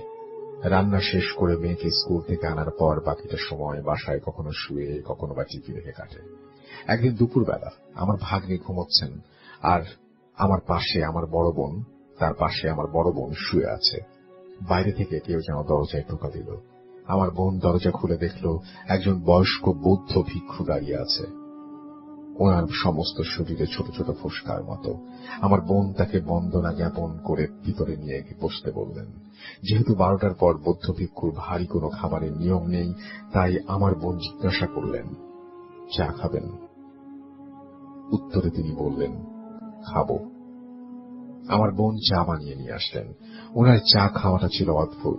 সাধারণত আমরা চা খাই, চায়ের যে পেয়ালা সেটা হাতে নিয়ে, এবং অন্য হাতে, এক হাতে পিরিচ থাকে আর একটা হাতে পেয়ালা থাকে, এবং আমরা চা চুমুক দিয়ে খাই। কিন্তু উনি কাপটি না ধরে এক চুমুকে, পিরিচ সহই কাপটি না ধরে এক চুমুকে পুরো চাটা শেষ করলেন। মনে হচ্ছে শরবত খেয়েছেন। আমার বোন ব্যাপারটা গুরুত্ব দিলেন না। তখন এই বৌদ্ধ ভিক্ষুটি বলল, তোর সামনে বিপদ। আমার বোন বললেন, কিরকম? কোনো উত্তর না দিয়ে চুপ করে রইলেন। 2-1 বার বললেন, তারপর চুপ করে রইলেন। আমার বোন জিজ্ঞেস করলেন, এখন কি করব? ব্যাগ থেকে 3টে ডিম বের করে নিয়ে বললেন, 3 ডিমে 3টা ভাতের সাথে সেদ্ধ করে খাবি। তারপর তিনি বের হয়ে হাঁটা দিলেন। আমার বোন ডিম 3টা রেখে বের হলেন। জাস্ট কয়েক সেকেন্ডের ব্যবধান। কোথায় চলে গেলেন? বাসা থেকে রাস্তার দূরত্ব 30-40 হাত হবে। এভাবে আরো বেশ কয়েক মাস কেটে গেল। অনেক দিন দুপুরবেলা 12টা থেকে 12:30টার মতো হবে। আমার বোন মেয়ের পাশে শুয়ে আছেন। এক লোক জানালা দিয়ে এক দৃষ্টিতে আমার বোনের দিকে তাকিয়ে রয়েছে। আমার বোন দরজা খুলে দেখলেন ফকিরের মতো গায়ে ময়লা কাপড় চোপড় পরা। আমার বোনকে বললেন, 10 টাকা দে। আমার বোন বললেন, দাঁড়ান, দিচ্ছি বলে রুম থেকে 10 টাকা এনে দিলেন। ওই ফকির বললেন, একটা জিনিস দিবি? আমার বোন বললেন, কি? একটা গেঞ্জি ও একটা লুঙ্গি দিবি? আমার বোন বললেন, ঠিক আছে, ওর বাবা আসুক, আমি ব্যবস্থা করে রাখবো। ভিক্ষুটি বললেন, আমি আবার আসবো, এই বলে চলে গেলেন। রাতে দুলাভাই আসলে আমার বোন বললেন, দুলাভাই বললেন, ঠিক আছে, কালকে আসার সময় নিয়ে আসবো। পরের দিন দুলাভাইটি শার্ট আর লুঙ্গি নিয়ে বোনকে দিলেন। এভাবে কয়েকদিন কেটে গেল। হঠাৎ একদিন ওই একই সময়, দুপুর টাইমে দরজায় টোকা দিলেন। আমার বোন দরজা খুলে দেখলেন ওই ভিক্ষুটি তখন তার হাতে কাপড় দিয়ে দিলেন। তিনি ফকিরটি বললেন, এখানে থাকিস না, এই বাসা থেকে চলে যা। আমার বোন জিজ্ঞেস করলেন, কেন? কিন্তু কোনো উত্তর না দিয়ে তিনি চলে গেলেন। আমার বোন কোনো কিছু বুঝতে পারেন নাই, তা এবং কারোর সাথে কোনো কিছু শেয়ারও করেন নাই। এভাবে আরো অনেক দিন চলে গেল। একদিন ঘুমের মধ্যে স্বপ্নে দেখছেন একটা সুন্দর ফুলের বাগান, চারিদিকে ফুল আর ফুল। এত সুন্দর সুন্দর ফুল জীবনে কখনো তিনি দেখেননি। বিশাল এই ফুলের লাল আঁচল, সাদা শাড়ি, কপালে লাল রঙের টিপ পরা খুব সুন্দর একটা মেয়ে বসে আছে। আমার বোন জিজ্ঞেস করলেন, আপনি কে? এই মেয়েটি বললেন, আমি এই বাগান পাহারা দেই, অনেক বছর পাহারা দিচ্ছি, আর ভালো লাগছে না, তোর সাথে আমাকে নিয়ে যাবি? আমার বোন বলল, হ্যাঁ নিয়ে যাব, কিন্তু আপনি আমার সাথে যাবেন কেন? মেয়েটি বললেন, তোকে আমার ভালো লেগেছে তাই। তারপর আমার বোনের হাত ধরে দুজনে হাঁটছেন, বিভিন্ন কথা বলছেন। হাঁটতে হাঁটতে এক পর্যায়ে বাসার সামনে রাস্তায় আসার পর হাতটি ছেড়ে দিয়ে বললেন, আমি যাব না। আমার বোন জিজ্ঞেস করলেন, কেন? মেয়েটি বললেন, ওই বাড়িটা ভালো না, তুই চলে আয়। আমার বোন বললেন, আমার স্বামী মেয়ে সব ওখানে আছে, আমাকে যেতে হবে। আবারও ওই মেয়েটি বলল, তুই ওই বাড়িতে আসিস না, যাস না ওই বাড়িতে। হঠাৎ আমার বোনের ঘুম ভেঙে গেল, সমস্ত শরীর ঘামে ভিজে গেছে। তখন ঘড়িতে আনুমানিক রাত 3টা। পরের দিন আমার বোনের সাথে ঘটে যাওয়া সবকিছু আমার মায়ের সাথে শেয়ার করলেন। আমার মা বললেন, ঠিক আছে, তুই চিন্তা করিস না, আমি দেখছি কি করা যায়। এই কথাগুলো বলার কিছুদিন পর আমার বোন অসুস্থ হয়ে পড়লেন। এতটা অসুস্থ হলেন যে মেডিকেলে নিয়ে যেতে হলো। মা নিজেই ভর্তি করিয়ে দেন। এদিকে আমার মা আমাদের গ্রামের এক তান্ত্রিকের কাছে যান। তান্ত্রিক রুমে প্রবেশ করার সাথে সাথে বললেন, তোর মেয়ের অবস্থা তো ভালো না, সে তো মৃত্যুর সাথে পাঞ্জা লড়ছে, তাকে তো বাঁচানো মুশকিল। কথাগুলো শোনার পর শুধু দেখলাম আমার মায়ের চোখ দিয়ে পানি ঝরছে। তখন মা সমস্যাটার সমাধান দিতে তাকে অনুরোধ করলে তিনি বললেন, অনেক দেরি করে ফেললি, তারপর আমি দেখছি। কিছু জিনিসপত্র জোগাড় করতে হবে। একটা তাবিজ দিয়ে গলায় পরার জন্য দিলেন এবং একটু পানি পড়া দিলেন, আর বললেন সপ্তাহখানেক সময় লাগবে। এদিকে আমার বোনের অবস্থা আরো অবনতি হতে লাগলো। হসপিটালে চেঞ্জ করে আরেকটা বেসরকারি হসপিটালে নিয়ে যাওয়া হলো। আমার মা আমার বড় ভাইকে নিয়ে ঢাকায় আসলেন। হসপিটালের কিছু নিয়ম কানুনের কারণে তাবিজটি শুধুমাত্র রাতের বেলায় আমার বোনকে পড়ানোর জন্য অনুমতি মিলল। সপ্তাহখানেক পর অবস্থার একটু উন্নতি হয়। আমার বোন অল্প অল্প করে খাওয়া দাওয়া শুরু করলো। প্রায় 20-25 দিন পর আমার বোন সুস্থ হলে তাকে গ্রামে নিয়ে আসা হয়। পরে অবশ্য আবারও ওই তান্ত্রিকের কাছে নিয়ে যাওয়া হয় তাকে দেখানোর জন্য। পরে তান্ত্রিকের কাছে রহস্য জানতে চাইলে তিনি বললেন, অনেক দিন আগে ওই বাড়িতে মানুষ খুন করত, খুন করে বস্তার মধ্যে রেখে দিয়ে পরে ফেলে দেওয়া হতো। যে মানুষগুলো খুন করেছে তাদের আত্মাগুলো ওই বাড়িতে ঘোরাফেরা করে, আর ওরা মানুষের ক্ষতি করতে চায়। তোমাদের আগে আরো অনেকে ও বাসায় ছিল, তাদেরও কেউ কেউ মারা গেছে, কেউ এখনো কষ্ট পাচ্ছে। তোমার ভাগ্য ভালো, তুমি বেঁচে গেছো। বৌদ্ধ ভিক্ষু ও ফকিরের কথা জিজ্ঞেস করলে তিনি বলেন, ওরা সাধারণ মানুষ ছিল না। এখন আমার বোন পরিবার নিয়ে গ্রামে থাকে। এই ছিল ঘটনা। ভালো থাকবেন। ধন্যবাদ আপনাকে। আসসালামু আলাইকুম রাসেল ভাই, আমি অভি বাহরাইন থেকে লিখছি। জানি আপনি ভালো আছেন আর সবসময় ভালোর দলেই থাকেন, তাই জিজ্ঞেস করলাম না আপনি কেমন আছেন। ভূত এফএমের সকল লিসেনারদের প্রতি অনেক ভালোবাসা জানিয়ে শুরু করছি ঘটনা। কথা বাড়াবো না, আমি আমার ঘটনায় চলে যাই। ঘটনা ঘটেছে কিছুদিন আগে। আমি যে বাসায় থাকি, বাসার পাশে একদম লাগানো একটা পরিত্যক্ত বিল্ডিং আছে। সবাই ওটাকে ভাঙা বিল্ডিং নামে চেনে। আমি শুনেছি ওইখানে নাকি আরবিরা থাকতো এবং অ্যারাবিয়ানদের একটা মেয়ে কোনো এক কারণে ফাঁসি নিয়ে আত্মহত্যা করে। এরপর থেকে বিল্ডিংটা পরিত্যক্ত। মাঝে মাঝে নাকি একটা মেয়েকে কান্না করতে দেখা যায়, এটা অনেকেই দেখেছে। আমার সাথে যে ঘটনা ঘটেছে সেটা হলো, এইখানের কিছু ছেলে পেলে আছে যারা এই বিল্ডিং এর ভেতরে আড্ডা দেয় এবং নেশা করে। আর একটা কথা বলা হয়নি, আমি কাজ করার পাশাপাশি বাহরাইনের সিআইডির সাথে কাজ করি। তো ওরা আমাকে বলেছে এই বিল্ডিং এর উপরে নজর রাখতে। একদিন শনিবার রাত 2:15 আমি ছাদে দেখি কিছু লোক ভেতরে ঢুকছে। তখন আমি আমার এক বন্ধুকে নিয়ে ভেতরে যাবার প্ল্যান করি এবং আমি আমার অফিসে কল দিয়ে বলি, রীতিমতো কল দিই এবং ভিতরে যাই। তারপর একটা রুম থেকে কথার সাউন্ড পাই, বাট সাউন্ডটা আমার বন্ধুর গলা আর সাগরের। আমি তো অবাক হয়ে যাই, যাদের গলা শুনে ওরা এত রাতে, মানে যার গলা শুনছি তার এত রাতে বাইরে থাকার কথা না। তখন আমি অফিসে ফোন দিয়ে আসতে বারণ করি। তারপর সাগর আর আমি দরজার সামনে যাই, ওদের কথা চলছে কিন্তু ক্লিয়ারলি বুঝছি না কিছু। তারপর আমি লাথি দিয়ে দরজা খুলি, কিন্তু দরজা খুলে অবাক হয়ে যাই। এবং ভয়ও পাই। দরজা খুলে দেখি ভেতরে কেউ নেই, আর রুম থেকে বের হওয়ার পরে দরজা ছাড়া আর কোনো রাস্তাও নেই। তখন পুরো বিল্ডিং খুঁজি, কিন্তু কাউকে পাওয়া যায় না। তারপর রুমে চলে আসি এবং ঘটনাটা কারোর সাথে শেয়ার করি না। পরের দিন আমরা যাদের গলা শুনেছিলাম তাদের জিজ্ঞেস করি, ওরা বলে কালকে নাকি রাত 10টা বাজে রুমে চলে গেছে। ঘটনাটা এখানেই শেষ হতে পারত, কিন্তু শেষ হয়নি। সাগর অনেক সিক হয়ে পড়ে, অনেকদিন সিক থাকার পরে সাগর ভালো হয়। তারপর কিছুদিন পরে আবারও ওয়ার্নিং আসে। তখন সিআইডি আমাকে বলে আমি নাকি ওইখানে বড় একটা অপারেশন ওখানে হবে। সাগরকে বললাম যে ওখানে সে যেতে চাইল না, রাজি হলো না, এবং রাত 1টা বাজে আমরা ওখানে যাব। বিল্ডিং এর ভেতরে যাই এবং গিয়ে সিঁড়ির সাথে একটা ছোট রুম, ওইখানে বসে, এবং রুমটা ভেতরে কিছু দেখা যায় না, কিন্তু বাইরে ভিতরে দেখা যায় কিন্তু বাইরে কিছু দেখা যায় না। তো আমি ভেতরে বসে কথা বলছি এবং সবাই আমাদের কলিগসরা আছে। 1 ঘন্টা হয়ে গেছে, ঘড়িতে বাজে 2টা 4। আমি সাউন্ড পাই অনেক জোরে, যেমন ওপর থেকে কিছু একটা পড়লো। আমি আবার ভয় কম পাই। সাগরকে বললাম তুই এখানে বসে থাক, আমি আসছি। তারপর আমি নিচে গেলাম, নিচে গিয়ে দেখলাম সেটা দেখার জন্য আমি একেবারে প্রস্তুত ছিলাম না। দেখি একটা 18 বছর হবে, খুব সুন্দর একটি মেয়ে। আমি তার দিকে তাকিয়ে হাসি এবং সে মুচকি হাসে।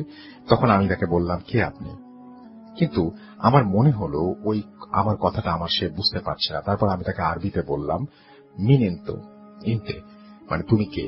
এরপরে আরবিতে উনি অনেক কিছু লিখেছেন, যেগুলো বাংলাও লিখে দিয়েছেন, আমি বাংলাগুলো পড়ছি। এইখানে এসেছো কেন? তখন ওকে আমি বললাম যে সে আমাকে জিজ্ঞেস করছে এখানে তুমি কে, এখানে এসেছো কেন। তখন আমি বললাম যে এখানে এসেছে একটা কাজে। আমি তাকে বললাম কিন্তু আপনি কে, এইখানে কি করেন? ও বলে ওর নাম লাইলা, এই বিল্ডিং এ নাকি ওর বাসা। তখন আমি একটু ভয় পাই। তারপর মেয়েটা আমাকে বলে যে এইখানে আর আসবেন না, এইখানে মানুষ আসলে নাকি মেয়েটার চলতে ফিরতে অসুবিধা হয়। আরো বলল, কথাটা যেন মনে থাকে। এই কথা বলে মেয়েটা সোজা সামনে একটা রুমে চলে গেল। যে রুমে মেয়েটা ফাঁসি দিয়েছিল ওই রুমে চলে গেল। কিন্তু আমি সবসময় ওই রুমটা লকই দেখেছি, বড় একটা তালা লাগানো। ওই রুমে দরজার সামনে যাওয়ার পর দরজাটা খুলে গেল এবং আমি কি করব বুঝতে পারছিলাম না। তখন আমি সাগর আমাকে ডাকছে আর বলছে কার সাথে কথা বলছো। সাগর আবার আরবি বোঝে না। আমি ওইখানে আর সাগরকে কিছু না বলে সোজা বিল্ডিং এর ভেতরে চলে আসি। তারপর সবাইকে বলি এই কথা। তারপর বিল্ডিং এর মেইন গেট লক করে দেই। এরপর থেকে ওই বিল্ডিং এ আর কাউকে ঢুকতে দেই না। আমি মাঝে মাঝে অনেক সাউন্ড পেতাম। এই ছিল আমার ঘটনা। ভালো লাগলে পড়ে শোনাবেন। আরো অনেক ঘটনা আছে আমার কাছে নিজের সাথে ঘটে যাওয়া। ভালো থাকবেন এবং ভালোবাসা রইল আপনাদের প্রতি। কাউসার মাহমুদ অভি লিখেছেন বাহরাইন থেকে। থ্যাংক ইউ সো মাচ আপনার ঘটনার জন্য। আপনাকে অনেক অনেক অনেক অনেক ধন্যবাদ এবং আশা করছি যারা শুনছেন তাদের কাছে ঘটনাটা কিছুটা হলেও ভালো লেগেছে এবং এই সেভাবেই পড়ার চেষ্টা করছি। আরিফ লিখেছেন এই ইমেইলটি গাইবান্ধা থেকে। তারপরে তিনি তার ফোন নাম্বার দিয়েছেন, যেটা আমি উল্লেখ করছি না, এবং তিনি বলছেন যে আমার দ্বারা স্টুডিওতে উপস্থিত হওয়া সম্ভব নয়।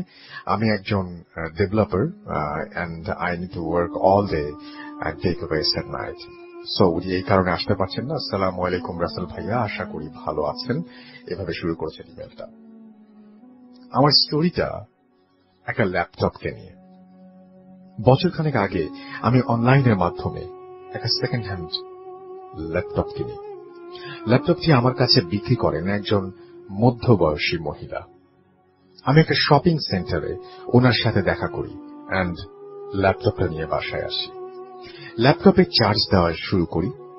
ওই দিন রাতে ল্যাপটপটি ফার্স্ট চালু করি। সবকিছু ঠিকঠাক দেখে আমি ল্যাপটপটি আমার টেবিলের উপর রেখে বিছানায় গিয়ে ঘুমিয়ে পড়ি।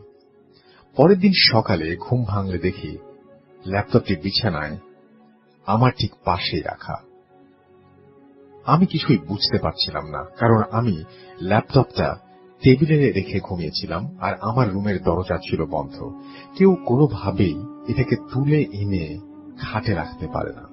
তারপরেও ভাবলাম হয়তো আমি ল্যাপটপটি এনে রেখেছিলাম, ভুলে গেছি। এরপর কয়েকদিন সব স্বাভাবিকই চলছিল, কিন্তু তারপরেই ঘটল আরেকটি অদ্ভুত ঘটনা। আমি রাত 1টার দিকে ল্যাপটপে হেডফোন লাগিয়ে সিনেমা দেখছিলাম। হঠাৎ এই সিনেমার সাউন্ড মিউট হয়ে গেল আর আমার হেডফোনের মধ্যে দিয়ে কেউ একজন আমার নাম আরিফ বলে ডাকল। ভয়েসটা মনে হলো কোনো ছেলের ভয়েস। আমি সঙ্গে সঙ্গে ল্যাপটপটি অফ করে ঘুমানোর চেষ্টা করি। সেদিন আর কিছুই হয়নি। ওই ঘটনার পর আমি ল্যাপটপটা কয়েকদিন ইউজ করিনি। এরপর এক সময় ল্যাপটপটি আবারও ইউজ করা শুরু করি। সবকিছু ঠিকঠাক যাচ্ছিল। একদিন রাতে ল্যাপটপটা টেবিলের ওপর রেখে ঘুমিয়েছি। মাঝরাতে হঠাৎ চোখে পড়ল ল্যাপটপের শিল্ড তোলা আর স্ক্রিনে দুটো চোখ আমার দিকে তাকিয়ে আছে। আমি কোনো কিছু না চিন্তা করে দোয়া পড়ে চুপচাপ শুয়েছিলাম। পরের দিন ভোরবেলা দেখলাম ল্যাপটপের শিল্ড নামানো। বুঝতে বাকি রইল না, ল্যাপটপটা সাধারণ কোনো ল্যাপটপ নয়। আমি মোটামুটি ভালোই সাহসী। ল্যাপটপটা তাই ওই দিন রাতে অন করে দেখতে বসলাম যে কি হয়। আমি সিনেমা দেখা শুরু করলাম। সিনেমার এক পর্যায়ে থেমে গেল আর স্ক্রিনটা দেখলাম দুটো চোখ। আমি এবার পায়ের ওপর ল্যাপটপটা নিয়ে বসে আছি আর আর তাতে দুটো চোখ দেখা যাচ্ছে। বুঝতেই পারছেন কতটা ভয়াবহ ব্যাপার। তারপরও সাহস করে আমি তাকিয়েছিলাম। আমার সারা শরীরে উত্তেজনা বয়ে যাচ্ছিল। একটু পরে ল্যাপটপের ওয়েবক্যাম অন হয়ে গেল। দেখতে পারলাম মনিটরে আমার ঠিক পাশেই আরেকজন বসে আছে। কিশোর বয়সী একজন অপরিচিত ছেলে, অথচ বাস্তবে আমার পাশে কেউ ছিল না। আমি সেদিনের মতো ল্যাপটপটি রেখে অন্য ঘরে গিয়ে ঘুমলাম। পরের দিন ভোর হতেই ল্যাপটপটি সেই মহিলাকে ডেকে ফোন দিলাম, যিনি ল্যাপটপটি সেলার। ওনাকে জিজ্ঞেস করলাম ল্যাপটপটি আসলে কার। উনি জানালেন ল্যাপটপটি ওনার ছেলের ছিল। সে সুইসাইড করেছিল। ল্যাপটপটা অনেকদিন এমনিতেই পড়েছিল, তাই তার ফ্যামিলি মেম্বাররা ল্যাপটপটি বিক্রি করে দেয় যেন কম পয়সায় সেকেন্ড হ্যান্ড ল্যাপটপ পেয়ে কোনো গরিব ছেলে বা মেয়ে উপকৃত হয়। আমি তাকে ল্যাপটপের অদ্ভুত ঘটনার ব্যাপারে সব জানিয়ে বললাম যে আমি ল্যাপটপটি ফেরত দিতে চাই। আমাকে অর্ধেক টাকা ফেরত দিলেই চলবে। মহিলা ল্যাপটপটি ফেরত নিলেন, কিন্তু অর্ধেক টাকার বদলে তিনি পুরো টাকাই ফেরত দিয়ে দিলেন। বুঝতে পারলাম তারা বেশ ভদ্রলোক। ল্যাপটপটির একটা ছবি আমার কাছে ছিল। মনের ভয়ে সে ছবিটি আমি ডিলিট করে দিই। মহিলার নাম্বারও ফোন থেকে মুছে ফেলি। এটা আমার জীবনের বাস্তব অভিজ্ঞতা। আমার মনের ভুল অথবা বাস্তব যাই হোক না কেন, তা আমি আজও নিশ্চিত হতে পারিনি। যদি মনে হয় ঘটনাটি উল্লেখ করার মতো, তবে পড়ে শোনাবেন। আসসালামু আলাইকুম। শুরু করছি ঘটনা। হ্যালো রাসেল ভাই, নিশ্চয়ই ভালো আছেন। অনেকদিন পর আবারও ভূত এফএমে ঘটনা লিখছি। আমার নাম অর্ণা। আমার বাসা ময়মনসিং। ব্যস্ততার কারণে স্টুডিওতে আসা সম্ভব নয়, তাই আমি চাইছি ঘটনাটি ভালো লাগলে আপনি পড়ে শোনাবেন। ঘটনাটি আমার মামার সাথে আজ থেকে প্রায় বেশ কয়েক বছর আগে ঘটে যাওয়া একটি ঘটনা। মামা তখন ইংল্যান্ডে থাকতেন। ইংল্যান্ডের লুটন শহরের ছোটখাটো একটি বাংলোর মতো একটি বাড়িতে একাই তিনি থাকতেন। বাড়িটার ঠিক পাশেই ছিল একটা লেক। লেকের উল্টো দিকে রয়েছে একটি কবরস্থান। হাজার হাজার মৃতদেহের কফিন সেখানে শোয়ানো ছিল। মামার বাসার জানালা দিয়ে যে গ্রেভইয়ার্ডটা ছিল সেটা স্পষ্ট দেখা যেত। এমনকি মামার বিছানা থেকেও দূর থেকে দেখলেও বোঝা যায় জায়গাটা ভীষণ নির্জন, গা ছমছমে। কিন্তু মামা নির্জন পরিবেশ খুব ভালোবাসতেন এবং বেশিরভাগ সময় একাই কাটাতেন। একদিন রাতের বেলা আনুমানিক 11টা-12টার দিকে মামা হাঁটতে হাঁটতে আনমনা হয়ে সেই লি গ্রেভের দিকে চলে যান। আকাশে চাঁদ ছিল, আশেপাশে হালকা বাতাস বইছিল। মামা মনে মনে বেশ শান্তিপূর্ণ একটা অনুভূতি পেতে লাগলেন। এক সময় মামা স্মোক করার জন্য প্যাকেট থেকে সিগারেট বের করেছেন, কিন্তু তখনই পকেটে হাত দিয়ে দেখেন লাইটার আনতে তিনি ভুলে গেছেন। তাই মামা বাড়ির দিকে পা বাড়ালেন লাইটার আনার জন্য। কিন্তু যখনই তিনি পা বাড়িয়েছেন তখনই দেখতে পেলেন তার থেকে কিছুটা দূরে গ্রেভইয়ার্ডের ভেতরে সাদা গাউন পরা একটা মেয়ে মামার দিকে হেঁটে আসছে। মামা মেয়েটাকে দেখে ভাবলেন হয়তো আশেপাশের কোনো বাড়ি থেকে সে হাঁটতে হাঁটতে এদিকটায় এসেছে। মেয়েটা মামার কাছে এসেই মামাকে তাদের ভাষায় বলল, লাইটে চাই। মামা অপ্রস্তুত হয়ে বললেন, হ্যাঁ, কিন্তু আপনি? মামার কথা শেষ হওয়ার আগেই মেয়েটি মামার দিকে হাত বাড়িয়ে হ্যান্ডশেক করে বলল, তার নাম রিয়ানা। সে মামাকে কবরস্থানের কোনো একটা জায়গায় ইশারা করে দেখিয়ে বলল, এইখানেই আমার বাড়ি। মামা বিষয়টা খুব স্বাভাবিকভাবে নিলেন। মামার সাথে মেয়েটি অনেকক্ষণ কথা হয়। এভাবেই গল্প করতে করতে মামার সাথে রিয়ানার ভালো বন্ধুত্ব হয়ে যায়। এক পর্যায়ে রিয়ানা মামাকে বলে আজ তার জন্মদিন এবং মামাকে তার জন্মদিনের পার্টিতে তার সাথে যাওয়ার জন্য আমন্ত্রণ জানান।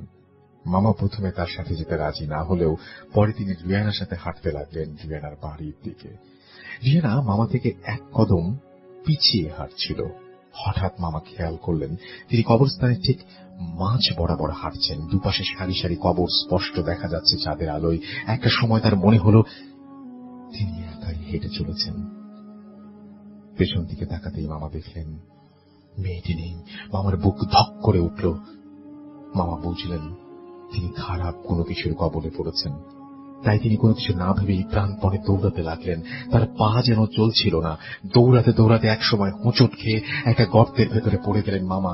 সেটি ছিল একটি ভাঙা কবর। চাঁদের আলোয় মামা দেখলেন তিনি একটা ভাঙা কফিনের ওপর পড়ে আছেন।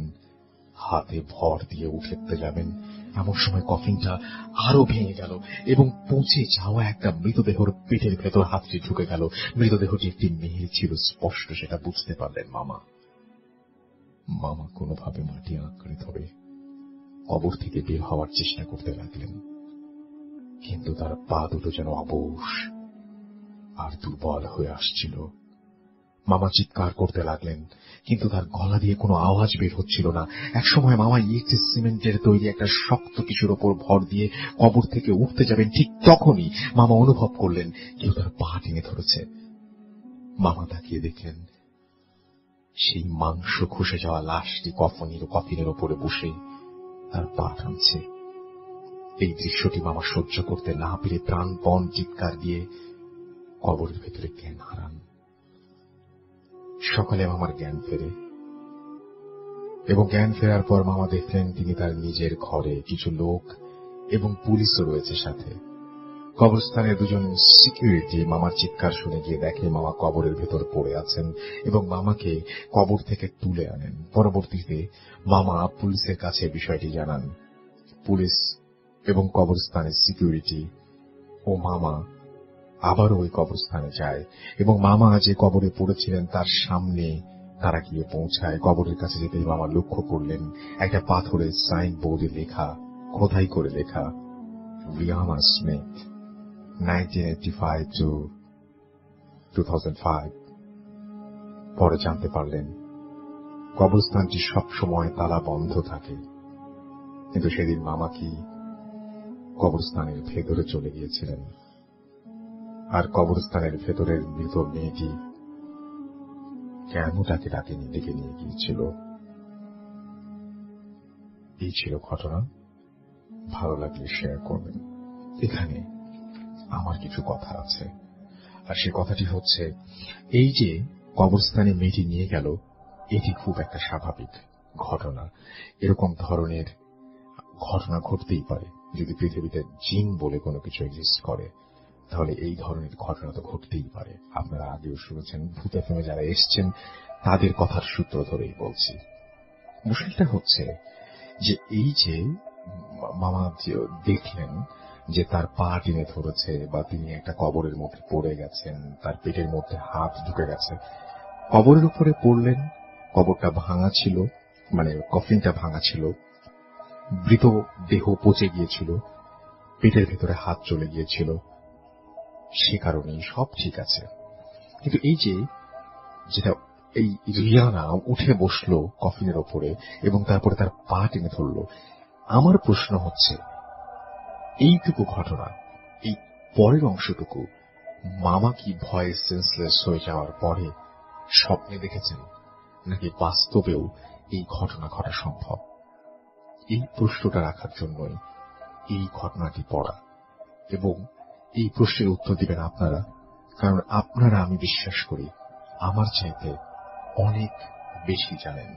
আমি শুধুমাত্র আপনাদের জানা, আপনাদের লেখা, আপনাদের বলা ঘটনাগুলো সবার সাথে শেয়ার করি। সো এই প্রশ্নের উত্তর দিতে আপনি আমাদের যে পোস্ট আছে সেই পোস্টের নিচে গিয়ে লিখতে পারেন, এবং আপনাদের সেই কমেন্টগুলো, মূল্যবান কমেন্টগুলো থেকে হয়তো নতুন কোনো তথ্য বেরিয়ে আসতে পারে। পড়বো আমরা। তো যেভাবে লিখেছেন আমি ঠিক সেভাবেই পড়ছি। আসসালামু আলাইকুম রাসেল ভাই, আমি সজল, বাড়ি কুমিল্লা, বর্তমানে কাতার প্রবাসী, তাই আমার পক্ষে স্টুডিও দেখা সম্ভব না। ঘটনাটি 2015 সালের শেষের দিকে। প্রায় 8 বছর মালয়েশিয়া থেকে দেশে আসার ইচ্ছে, মানে কিছু একটা করবো এরকম একটা ইচ্ছে ছিল, তাই ফার্মাসিস্ট কোর্স করতে ভর্তি হলাম। সাথে হাতে কলমে শেখার জন্য একটা ফার্মাসিতেও আমি যোগ দিলাম। তো যার কাছে আমি শিখতাম তিনি ডাক্তার নন, তবে তার যশ ভালো থাকার কারণে তাকে সবাই ডাক্তার বলেই ডাকত। আমিও ডাক্তার আঙ্কেল বলেই ডাকতাম। তো একদিন কথায় কথায় তিনি বলেন, জানো, চিকিৎসা বিজ্ঞানের শুরুর দিকে আমেরিকায় এক ডাক্তার ছিল, তোমার বয়সী একজন সহকারী ছিল তার। তো রাতে সে ডাক্তার সারা রাত চেম্বারে দরজা বন্ধ করে একলা সময় কাটাতো। এ সময় সে তার সাথে কাউকে রাখত না, এমনকি স্ত্রীকেও না। ডাক্তার সাহেব তার চেম্বারে সারা রাত কি করেন তা জানার জন্য সহকারী চেম্বারের দেয়ালে একটা ছিদ্র করে, যা সাধারণভাবে চোখে পড়ে না। রাতে ডাক্তার চেম্বারে প্রবেশ করার কিছুক্ষণ পর সহকারী ছিদ্রে চোখ রাখে এবং চেম্বারের ভেতরে সামান্য পরিমাণ আলোতে দেখতে পায় ডাক্তার সাহেব তার চেয়ারে বসে কথা বলছেন। তার আশেপাশে অনেক লোক, সামনে পেছনে ডানে বামে পুরো চেম্বার জুড়ে লোক কিচকিচ করছে। সামান্য পরিমাণ জায়গা খালি নেই, তা সবাই সহকারীর দিকে তাকিয়ে আছে। এদের মধ্যে 3-4 জনকে তিনি চিনতে পারেন, যারা মাসখানেক আগে ডাক্তার সাহেবের কাছে মারা যায়। আমরা সারাদিন বিভিন্ন গল্প করি, তাই তখন কোনো প্রতিক্রিয়া হয়নি। সন্ধ্যা নামতেই ভয় শুরু হয়ে গেল। তো প্রতিদিনের মতো ডাক্তার আঙ্কেল 8টা বেজে চলে গেলেন, 8টা বাজতেই চলে গেলেন এবং আমি যাব 10টার দিকে। গ্রামের এলাকা, লোকজন নেই বললেই চলে। মাঝে মাঝে 2-1 জন হাজির হয়। ক্যাশ ক্লোজিং করতে করতে সেদিন 10:30 বেজে যায়। আমি দোকান বন্ধ করছি কি এমন সময় এক লোক হন্তদন্ত হয়ে ছুটে এলো, ডাক্তার সাহেব তাড়াতাড়ি চলেন, আমার স্ত্রীর অবস্থা খুব খারাপ। লোকটার পরনে লুঙ্গি আর গেঞ্জি। এমনিতে অনেক রাত, তার উপর আমি ডাক্তারও না, তাই কি করব বুঝতে পারছিলাম না। ডাক্তার আঙ্কেলকে কল করলাম, কিন্তু তার নাম্বারও বন্ধ। শেষ পর্যন্ত নিজেই ব্যাগ হাতে রওনা হলাম। লোকটি যেই রাস্তা দিয়ে যাচ্ছে তা আমার পরিচিত। এই রাস্তা দিয়েই আমার নানা বাড়ি যেতে হয়। কিছু দূর যাওয়ার পর লোকটা যে বাড়িতে থাকতো সেটাও আমার পরিচিত। বাড়ির একদিকে বেশ কিছু কবর। আমরা স্থানটিকে কবরস্থান বলেই জানি, কিন্তু এই বাড়িতে কেউ থাকে বলে জানতাম না, তাই অবাক হলাম। লোকটার পেছন পেছন ঢুকলাম আমি। ভালো মতো দেখলাম একটা পুরাতন চৌকির ওপর একজন মহিলা অচেতন হয়ে পড়ে আছে। বয়স 30 থেকে 32 হবে। গায়ের রং কালচে শ্যামলা আর খুবই শুকনা। এরকমের একটা ঘর খুব বড় না হলেও সারা বাড়িতে আর কোনো জিনিসপত্র না থাকায় খুব বড় মনে হচ্ছিল। মহিলার পাশে একটা কুপি জ্বলছে, সেটা লাল আলোতে অন্ধকার আরো বেশি মনে হচ্ছিল। আমি মহিলার পাশে বসে তার নার্ভ চেক করতে লাগলাম, কিন্তু কোনো স্পন্দন পেলাম না। হাতে বুকে কোথাও স্পন্দন নেই। ধারণা করলাম যে মারা গেছেন উনি। কথাটা ওনার স্বামীকে বলার জন্য পেছন ফিরব, এমন সময় মহিলা আমার হাত ধরে ফেলল, চিৎকার করে বলতে লাগলো, এরকম দেরি করে আসলেন, আমার জীবনের কি দাম নেই, বলেই আবার পড়ে গেল। আমি বেশ চমকে উঠলাম। তখনও ভয় পাইনি, কারণ মেডিকেল সায়েন্সে এই ধরনের ঘটনা আগেও ঘটেছে। অর্থাৎ রোগীর নার্ভ এতটা দুর্বল হয়ে যায় যে অনেক অভিজ্ঞ ডাক্তারও অনেক সময় মৃত ভেবে থাকেন, প্রথম ভাবে সন্দেহ প্রকাশ করেন। আমি তার স্বামীকে পানি আনতে বলার জন্য পিছনে ফিরলাম। এবার আরো অবাক হলাম, কারণ লোকটা সেখানে নেই। ঘুরে আবার মহিলার দিকে ফিরলাম। এবার সবচেয়ে বড় ধাক্কাটা খেলাম, কারণ চৌকির ওপরে কিছু নেই, না মহিলা না কুপি। প্রচন্ড ভয় পেয়ে গেলাম আমি। ভীষণভাবে ঘামতে থাকলাম। অন্ধকার রুমের ভেতরে আমি একা। লাফ দিয়ে উঠে দাঁড়ালাম, কিন্তু দরজা পর্যন্ত যাওয়ার সাহস হচ্ছে না। এভাবে কতক্ষণ গেল জানি না। হঠাৎ দরজায় কারো আওয়াজ পাওয়া গেল। একজন বয়স্ক লোক হারিকেন হাতে আমাকে জিজ্ঞেস করলেন, এই ঘর তো কেউ আসে না? তুমি এখানে কি করো? একটু আগের ঘটনা, আমি তখনও আমার মুখে আসছিল না। তিনি আবারও বললেন, আসো, তোমাকে দিয়ে আসি। আমি ব্যাগ হাতে চুপচাপ তার পেছন পেছন চলতে লাগলাম। এত রাতে উনিই বা একলা এখানে কি করছেন তা একবারও মনে হয়নি। প্রায় ঘন্টাখানেক হাঁটার পর আমাদের বাড়ি পৌঁছালাম। তবে লোকটা বাড়িতে আসলো না, বাড়ির রাস্তায় পৌঁছে দিয়েই চলে গেল। এই ঘটনার পর আর ফার্মেসিতে বসার মতো সাহস আমার হয়নি, তাই আবার বাইরে চলে যাই। ওই দিন রাতে সেই বৃদ্ধ যদি না আসতো তাহলে কি যে হতো। এখনো সেই মহিলার চিৎকার মনে পড়ে। আমার জীবনের কি কোনো দাম নেই? এই ছিল আমার ঘটনা। ভালো লাগলে পড়ে শোনাবেন। তো এটাই পাঠিয়েছেন আমাদেরকে সজল, তার বাড়ি কুমিল্লায়। তিনি বর্তমানে কাতারে আছেন এবং আশা করছি সেখানে ভালোই আছেন এবং এই মুহূর্তে হয়তো আমাদের রেডিও ফুর্তির অ্যাপ দিয়ে তিনি আমাদেরকে এখন শুনছেন। তো thank you very much for your story এবং আশা। হ্যালো রাসেল ভাই, আসসালামু আলাইকুম। প্রিয় শ্রোতা, আপনাদেরকেও সালাম। নিশ্চয়ই ভালো আছেন। আমি বিগত আগস্ট 2011 সাল থেকে ভূত এফএম প্রোগ্রাম শুনি, নিয়মিত না হলেও বেশিরভাগ সময়। আমার এই ঘটনাটা ভূতের না, ভয়ের বা ভয়েরও না, কিন্তু একটি সত্যিকারের গল্প। যদি যোগ্যতার বিচারে আপনার অনুষ্ঠানে যোগ্য মনে হয় তবেই প্রচার করবেন। সঙ্গত কারণেই আমি আমার নাম লিখছি না। স্টুডিওতে আসতে পারবো না, তবে মেইলের শেষে সিগনেচার পেয়ে যাবেন। ঘটনাটায় আসি। সবেমাত্র পিএইচডি করে দেশে ফিরেছি। অনেক অনেক কাজ করব ভেবে সারাদিন ডিপার্টমেন্টে থাকি। কাজের কাজ যা হয় তা বিকেল বেলা থেকে শুরু হয়। সকালবেলা আমার মাথা পুরোই ফাঁকা থাকে। কাজের গতি আসে সূর্যি মামা যত বেশি পশ্চিমে হেলতে থাকে। হেলতে হেলতে যখন লাল আভা দিয়ে শেষ হয় তখন পেপার লেখার কাজ স্পিড বেড়ে যায়।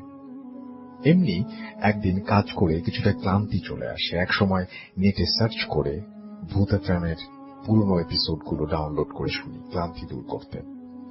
তখন আমার রুমটা ছিল বিভাগীয় অফিস রুমের পরের একটি রুম। সন্ধ্যার পর একেবারে নির্জন, কোথাও কেউ নেই। সারা বিল্ডিং এ আমি ছাড়া। আমি ছোটবেলা থেকেই সাহসী, তাই ভয় আমার কম। এমন সময় খুব বিশ্রী ওই দিন বিধিমাম ডেস্কটপে লো ভলিউমে ভূত এফএম চলছে। আমি ল্যাপটপে একটা পেপারের কাজ করছি, বেশ মনোযোগ দিয়ে একটা ফিগার ড্র করছি। এমন সময় খুব বিশ্রী একটা গন্ধ এসে আমার নাকে লাগলো। অনেকক্ষণ চুপ করে বসে চিন্তা করতে লাগলাম আর মনে মনে খুঁজতে লাগলাম গন্ধটা কিসের। এত বিশ্রী টাইপের গন্ধ তো এখানে আসার কথা না। মাংস পচা গন্ধ। চেয়ার থেকে উঠে গন্ধটার অবস্থান খুঁজতে লাগলাম। করিডোর ধরে হেঁটে হেঁটে কিছুই পেলাম না। রুমে আসলাম, কিছুই পেলাম না। কিন্তু একটা আশ্চর্য জিনিস চোখে পড়ল। রুমে যে তালাটা লাগানো থাকে সেটি খুব জোরে নড়ছে, অথচ বাতাস স্থবির। আর বাইরে গিয়ে খুঁজতে লাগলাম বাতাস কেমন বা গন্ধই বা কোত্থেকে আসবে। পেলাম না। কিন্তু বাইরের একটা তালা খুব জোরে নড়ছে। গন্ধটা ক্রমেই বাড়ছে। মাংস পচা গন্ধটা ক্রমেই বাড়ছে। আমি কিছুটা ভয় পেলাম। চেয়ারে গিয়ে বসলাম। মনে মনে ভাবতে লাগলাম কি হচ্ছে এসব। আমি জোরে জোরে বলতে লাগলাম, তুমি যেই হও না কেন সামনে আসো, অথবা আমার রুমে তোমার কি দরকার তুমি রুমে থাকো, আমি বাসায় যাই। ল্যাপটপটা অফ করলাম। ভাবতে লাগলাম যদি ধুম করে ল্যাপটপে জোরে আঘাত করে তাহলে সব কাজ, পিএইচডির সব ডকুমেন্ট, কিছু কাজ আধা আধি করে সব নষ্ট হয়ে যাবে। ডেস্কটপ কম্পিউটারটা অফ করে রুমে তালা দিয়ে বাইরে আসলাম। মোবাইলের ছোট লাইট অন করে করিডোর দিয়ে লাইট অফ করতে করতে দ্রুত পদে 4 তলা থেকে নিচে নেমে আসলাম। এখানে শেষ হলে হয়তো ভালোই হতো, আমিও স্বস্তিতে চলে আসতে পারতাম। তা না, আমি সিঁড়ি বেয়ে নিচে নেমে আসতেই একজন রিক্সাওয়ালা তার রিক্সা চালিয়ে আমার কাছে এসে বললেন, স্যার চলেন। ভয় পেলেন? আমি কিছু বললাম না। সে আরো জিজ্ঞেস করলো, আপনি কি ভয় পেলেন? ভয়ের কিছু নেই, ওনারা বাইরের কাউকে কিছু করবেন না, কোনো ক্ষতি করবে না। আপনারা তো বাইরের লোক, কারো কোনো ক্ষতি করে নাই, কোনো সমস্যা নাই। ওনারা অনেকদিন ধরে এইখানে আছেন, কোনো ক্ষতি করে না। কথা বলতে বলতে দ্রুত রিক্সা চালাচ্ছে। আমি তাকে জিজ্ঞেস করি নাই বা বলি নাই কই যাব। রিক্সা তখন আমাদের ভিসি স্যারের বাংলো পার হয়ে গেটের কাছাকাছি। আমি তাকে জিজ্ঞেস করলাম, আপনি কি বলতে চাইছেন? কেন আমাকে ভয়ের কথা জিজ্ঞেস করলেন? সে উত্তরে যা বলল, আপনি যা বোঝার বুঝে নেন, আপনি যা ভাবছেন আমি তাই বলছি। আমাদের বাড়িটা ছিল আপনাদের বিল্ডিংটা, যেখানে ঠিক সেখানেই। ভার্সিটি দখল করে নেয়ার পরে আমরা টুকের বাজার চলে যাই। কথা বাড়ালাম না, ততক্ষণে সে গেট পার হয়ে মূল রাস্তায়। তখনও সে আমাকে জিজ্ঞেস করেনি কোথায় যাব। সে তপবনের রাস্তায় ঢুকে মসজিদের সামনে এসে জিজ্ঞেস করে বলল, এখন যেতে পারবেন নাকি? না, সামনে যাব। তপবনের রাস্তাটা তখন ভালো নয়, ইটের টুকরি দিয়ে রাস্তাটা অসমতল করে রাখা। ঝাঁকুনি খেয়ে খেয়ে বাসায় যেতে হবে, তাই নেমে পড়লাম। তাকে 10 টাকার নোট হাতে দিয়ে জিজ্ঞেস করলাম, আপনি কি করে বুঝলেন আমি তপবন আসবো? সে কোনো উত্তর না দিয়ে রিক্সা ঘুরিয়ে উল্টো পথে চলে গেল। আমি মনে মনে রিক্সাওয়ালাকে অনেকদিন ইউনিভার্সিটিতে খুঁজেছি, পাইনি। এই ঘটনার কোনো সুরাহা করতে পারিনি। পরবর্তীতে বেশ কয়েকদিন সন্ধ্যার পর থাকতাম না। কয়েকদিন যেতে না যেতেই ভুলে যাই। মাঝে মাঝে মনে হলে আজও গায়ে কাটা দেয়। আপনারা নিশ্চয়ই অনেকেই এর মধ্যে ধরে ফেলেছেন কোন বিশ্ববিদ্যালয়ের শিক্ষক তিনি, এবং তিনি একজন প্রফেসর। আপনারা সবাই সেটাও আজ করতে পেরেছেন। এবং তিনি তার পিএইচডি শেষ করে তারপরে তিনি যখন কাজ করছিলেন তখন এই ঘটনাটি ঘটে। এবং যে বিশ্ববিদ্যালয়ের শিক্ষক তিনি তাকে অনেক অনেক শ্রদ্ধা এবং অনেক অনেক সম্মান। এবং সেই সাথে যারা আরো আমাদের শিক্ষক যারা শুনছেন তাদেরকে বলবো যে আপনারা চমৎকার লেখেন, এবং সত্যি ঘটনা যদি কোনো ঘটে থাকে বা ইউনিভার্সিটি কেন্দ্রিক হোক বা যেটাই হোক না কেন, আমাদের প্লিজ প্লিজ প্লিজ লিখে পাঠাবেন। লিসেনার কলকাতা থেকে লিখছেন, হ্যালো রাসেল ভাই, আমি স্বাগত, কলকাতা থেকে লিখছি। আগে কিছু কথা ভূত এফএম কে নিয়ে বলতে চাই, তারপর ঘটনা। ভূত এফএম শুনছি 2013 থেকে, মানে আপনার কণ্ঠের সাথে পরিচয় 5 বছর। এই 5 বছরে অনেক কিছু হয়েছে আমার জীবনে, কিন্তু ভূত এফএম আমার সঙ্গ ছাড়েনি। এত বছর ধরে একটা প্রোগ্রাম আমাদের উপহার দেওয়ার জন্য রেডিও ফুর্তি আর আপনাকে আন্তরিক ধন্যবাদ। এবার ঘটনা বলা যাক। এই ঘটনাটি আমার মায়ের সঙ্গে 2005-এ ঘটে। আমার পুরো ফ্যামিলি মিলে আমরা কাশ্মীরে যাই। আমার ফ্যামিলি বলতে মা, বাবা আর দিদি। তখন আমি ক্লাস 8-এর স্টুডেন্ট। কাশ্মীরের শ্রীনগরে আছি আমরা 4 জন। হোটেলে 2টো রুম নেওয়া হয়েছে, একটা রুমে আমি আর দিদি, আরেকটা রুমে বাবা। তখন মোবাইল ফোনটা সবার কাছে ছিল না, শুধু বাবা মোবাইল ফোন ব্যবহার করতেন। শ্রীনগরে প্রথম রাত 2:30 রুমে আমি আর দিদি টিভি দেখছি। হোটেলের ফোন আসে এবং ফোন তুলে দেখি বাবা ফোন করেছেন, বলছেন তাড়াতাড়ি ওনাদের রুমে যেতে।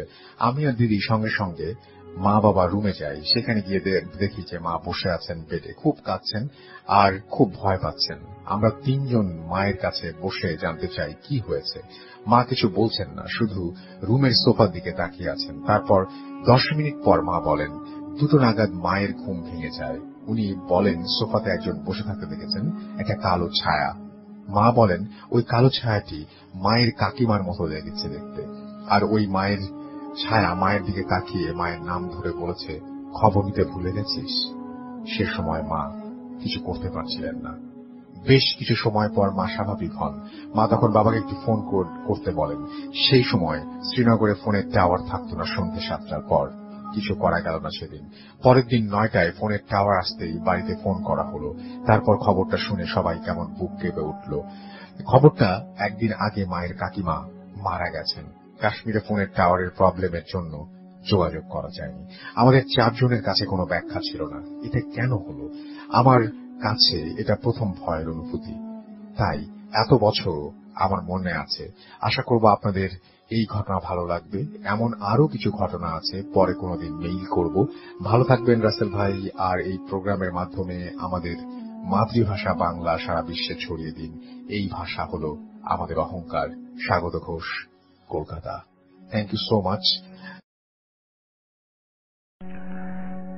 ঘটনাটি আমাদেরকে লিখেছেন সাবি, খুলনায় থাকেন সাবি, এবং তিনি লিখেছেন, ভাইয়া এটা আমার ভাইয়ার নাম্বার। আচ্ছা, একটা নাম্বার দিয়েছেন তিনি, এবং তিনি বলছেন যে সেখানে ফোন করে তাকে পাওয়া যাবে। এবং তিনি লিখেছেন, রাসেল ভাইয়া, আমি জানি আপনি ভালো আছেন এবং আল্লাহর রহমতে সবসময় ভালোর দলেই থাকেন। কিন্তু ভাইয়া, আমি সেটা থাকতে পারছি না। আমি আমার ঘটনায় যাচ্ছি। সবাই হয়তো স্বপ্নকে বিশ্বাস করে না, ভাবে সত্যি হয় না স্বপ্ন, কিন্তু আমার ক্ষেত্রে যেটা ঘটেছিল আমি আজও ভুলতে পারিনি। 23 জুলাই 2012 রাতে ঘুমাতে যাই, এবং সেই রাতে আমি স্বপ্নে দেখি আমি আর আমার ভাই একসাথে কোথাও খুব দৌড়াচ্ছি, যেন পথের কোনো শেষ হচ্ছে না। কিছুক্ষণ পর যখন আমরা মেইন রোডে পৌঁছালাম, ঠিক তখন আমরা দেখি আমাদের বাবা আর মা আমাদের মাকে নিয়ে বাইকে করে কোথাও যাচ্ছে। আমার এখনো মনে আছে, আমি দেখেছিলাম যে মা পিঙ্ক কালারের বোরখা পরেছে আর বাবা তার নীল সোয়েটারটা পরে আছে। আমি আমার ভাইয়াকে দেখলাম, বাবা নর্মাল স্পিডে গাড়ি চালিয়ে একটি কালভার্ট অতিক্রম করলো। কিছুক্ষণ পর দেখলাম একটা ট্রাক পেছন থেকে প্রচুর স্পিডে কালভার্টটাকে ক্রস করলো এবং আমার বাবা ট্রাকটিকে দেখতে পেয়ে রাস্তার বাঁ সাইডে চাপিয়ে দিল। কিন্তু ট্রাকটা স্পিডটা সামলাতে পারছিল না এবং সামলাতে না পেরে বাবার বাইককে আঘাত করলো। মার সাথে সাথে বাইক থেকে ছিটকে রাস্তায় পড়ে গেল, আর সেই ট্রাকটি মার গায়ের ওপর দিয়ে চলে গেল। আমি সহ্য করতে না পেরে চিৎকার দিয়ে ঘুম থেকে উঠে যাই। মার সাথে সাথে আমার চিৎকার শুনে এসে আমাকে থামায় এবং সে রাতে আমাকে নিয়ে ঘুমায়। আমি কিন্তু তখনও কাউকে ঘটনাটি শেয়ার করিনি। আমার যখন ঘুমটা ভাঙে তখন আমি ঘড়ির দিকে তাকিয়েছিলাম, দেখলাম 3:51 বাজে। 23 ডিসেম্বর 2012 সেদিন বাবা আমাকে ব্যাচে বাইকে করে নামিয়ে দিয়ে আসে, অর্থাৎ যেখানে উনি প্রাইভেট পড়তে চান। আমি ব্যাচে এক্সাম দিয়ে বাসায় এসে বাবা মা কাউকে পাইনি। আমার ভাইয়া যেহেতু ঢাকায় স্টাডি করত, তখন সে ঢাকাতেই ছিল। কিছুক্ষণ পর আমার মোবাইলে একটা কল আসে। ওপার থেকে আমার নানু বলে, তোর মাকে যদি শেষবারের মতো দেখতে চাস তাহলে হসপিটালে যা। কোন হসপিটাল? এটা জিজ্ঞেস করার আগেই ফোনটা কেটে যায়। কিছুক্ষণ পর বাবার অফিসের ড্রাইভার এসে আমাকে সান্ত্বনা দিতে থাকে। তখনও আমি ঘটনা কিছু জানি না। সে বলে, গাড়িতে উঠো। আমি তখন তার কথা মতো গাড়িতে উঠে বসি। সে আমাকে নিয়ে সদর হসপিটালে যায়। আমি সেখানে যেয়ে দেখি আমার বাবা বসে আছে আর কাঁদছে। আমি এটার ফেস দেখতে পুরোই ভয় পেয়ে যাই। পুরো ভয় পেয়ে উঠি, কারণ তার চেহারা যে অবস্থা করেছিল, তার মায়ের কথা বলছেন হয়তো, তার চেহারা যে অবস্থা হয়েছিল সেটা আমার স্বপ্নে দেখা অ্যাক্সিডেন্টের পরের মতন। আমি ঘটনা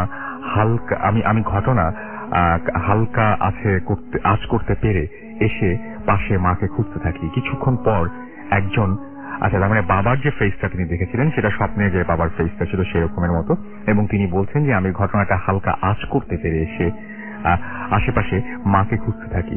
কিছুক্ষণ পর একজন আমার মার কাছে আমাকে নিয়ে যায়। তাকে দেখে আমি কান্নায় ফেটে পড়ি, কারণ সে আর পৃথিবীতে ছিল না।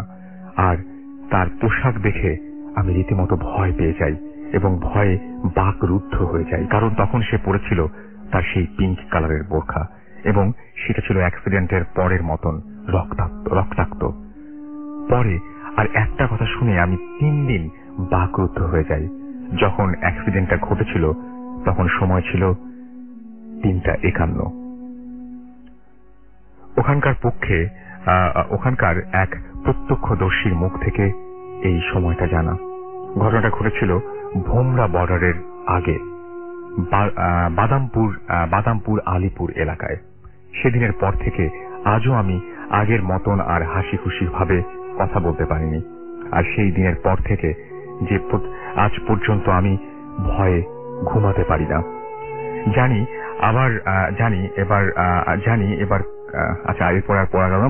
মোটামুটি এই ঘটনা ছিল, এবং তিনি বলছেন যে রাতুল ভাইয়া, ঘটনাটি যদি পছন্দ হয় তাহলে পরিষ্কার হবে। অসম্ভব সুন্দর একটি ঘটনাটা পড়তে এত সমস্যা হলো এই কারণেই যে এমনিতেই বাংলাটা লিখেছেন ইংরেজি অ্যালফাবেট ব্যবহার করে, তারপরেও সেটা খুব শর্ট করে লেখা আর কি। আমার জায়গায় AMR, সো এটা পড়তে অনেক সমস্যা হয়। তো আমি বলবো যারা লিখে পাঠাচ্ছেন তাদেরকে এটা না করতে, সম্ভব হলে বাংলায় লিখতে, আর না হলে যদি আপনি আসলে ইংরেজি অক্ষর ব্যবহার করে লেখেন তাহলে সেক্ষেত্রে পুরো শব্দটা লিখতে এবং বারবার করে একটু চেক করে নিতে যে স্পেলিং মিস্টেক আছে কিনা বা কোনো ধরনের কোনো ভুল কিছু হচ্ছে কিনা। বাট এই গল্পটা, এই ঘটনাটা অনেক অনেক অনেক অনেক ভালো। থ্যাঙ্কস সাদি, আপনি যদি আরেকটু ইয়ে করে লিখতেন তাহলে অনেক ভালো হতো। এনিওয়েজ, মানে এটা অসম্ভব সুন্দর একটি ঘটনা এবং আমরা বলছি যে ঘটনাটা অসম্ভব সুন্দরতা শোনার জন্য, কিন্তু যিনি এটা অভিজ্ঞতা, মানে যিনি যার যে এই অভিজ্ঞতার সম্মুখীন হয়েছেন যিনি, তার পক্ষে এটা মেনে নেওয়াটা কতটা কষ্টকর সেটা নিশ্চয়ই আপনারা প্রত্যেকেই বুঝতে পারছেন। এবং যেভাবে লিখেছেন সেভাবে লিখছি যে আসসালামু আলাইকুম রাসেল ভাই, কেমন আছেন? আমি সোহেল, পটুয়াখালী থেকে। আমি ভূত এফএমের সকল শুভাকাঙ্ক্ষীদের মধ্যে একজন। আমি আজ আমার জীবনে ঘটে যাওয়া একটা ঘটনা শেয়ার করব। আশা করি আপনার সহ সকল ভূত এফএমের শ্রোতাদের ভালো লাগবে। ঘটনাটি ঘটে 2007 সালে। তখন আমি মালয়েশিয়ার একটা ডেভেলপমেন্ট কোম্পানিতে সাইট ওয়াচার এবং প্রজেক্ট সুপারভাইজার হিসেবে কর্মরত ছিলাম। কাজের সুবাদে আমাকে একবার একটি পাহাড়ি জঙ্গলে কিছুদিনের জন্য অবস্থান করতে হয়। জঙ্গলটিতে মালয়েশিয়ান আদিবাসী, অর্থাৎ আমাদের ভাষায় জঙ্গলি লোকদের আবাসস্থল ছিল। তাদের সভ্যতার সাথে পরিচয় করানোর জন্য মালয়েশিয়ান সরকার জঙ্গল পরিষ্কার করে সেখানে রাস্তা, বিনোদনের জন্য পার্ক, বিভিন্ন কারখানা নির্মাণের উদ্যোগ নেয়, যাতে ওই জঙ্গলি অধিবাসীরা সভ্য মানুষের সম্পর্কে অবগত হয় এবং জঙ্গল ছেড়ে লোকালয়ে আসতে পারে। তো যাই হোক, আমি আমার দায়িত্বের কারণে সবার আগেই প্রয়োজনীয় মেশিনারি নিয়ে ওই জঙ্গলে যাই। আমি আমার অভ্যাসের কারণে আমাদের কোম্পানির লোকজনদের থাকার জন্য নির্ধারিত স্থান থেকে একটি দূরে, অর্থাৎ সমতল থেকে প্রায় 70-75 ফিট পাহাড়ের ওপরে একটি পাহাড়ি ঝর্ণার কাছে আমার থাকার জন্য একটি ঘর তৈরি করি। আমি যখন ওই এলাকায় যাই তখন আমাকে স্থানীয় কিছু লোকজন জানায় যে এই জঙ্গলটা একটু ভয়ঙ্কর এবং এখানে ইতোপূর্বে অনেক অলৌকিক ঘটনা ঘটেছে এবং এতে প্রাণহানিও হয়েছে। আমি তাদের কথায় কর্ণপাত না করে আমার কাজের প্রিপারেশন নিচ্ছিলাম। আমি রাতে যখন আমার সদ্য নির্মিত ঘরে ঘুমাচ্ছিলাম তখন আমি শুনলাম একটি নারী কণ্ঠ আর্তনাদের স্বরে বলছে, টলং টলং, যার অর্থ আমাকে সাহায্য করো, আমাকে সাহায্য করো। আমি বিছানা ছেড়ে উঠে টর্চ লাইট দিয়ে আশেপাশের শব্দটির উৎস খুঁজছিলাম, কিন্তু পাচ্ছিলাম না। আবার যখন ঘুমোতে গেলাম কিছুক্ষণ পর আবার সেই একই শব্দ, টলং টলং।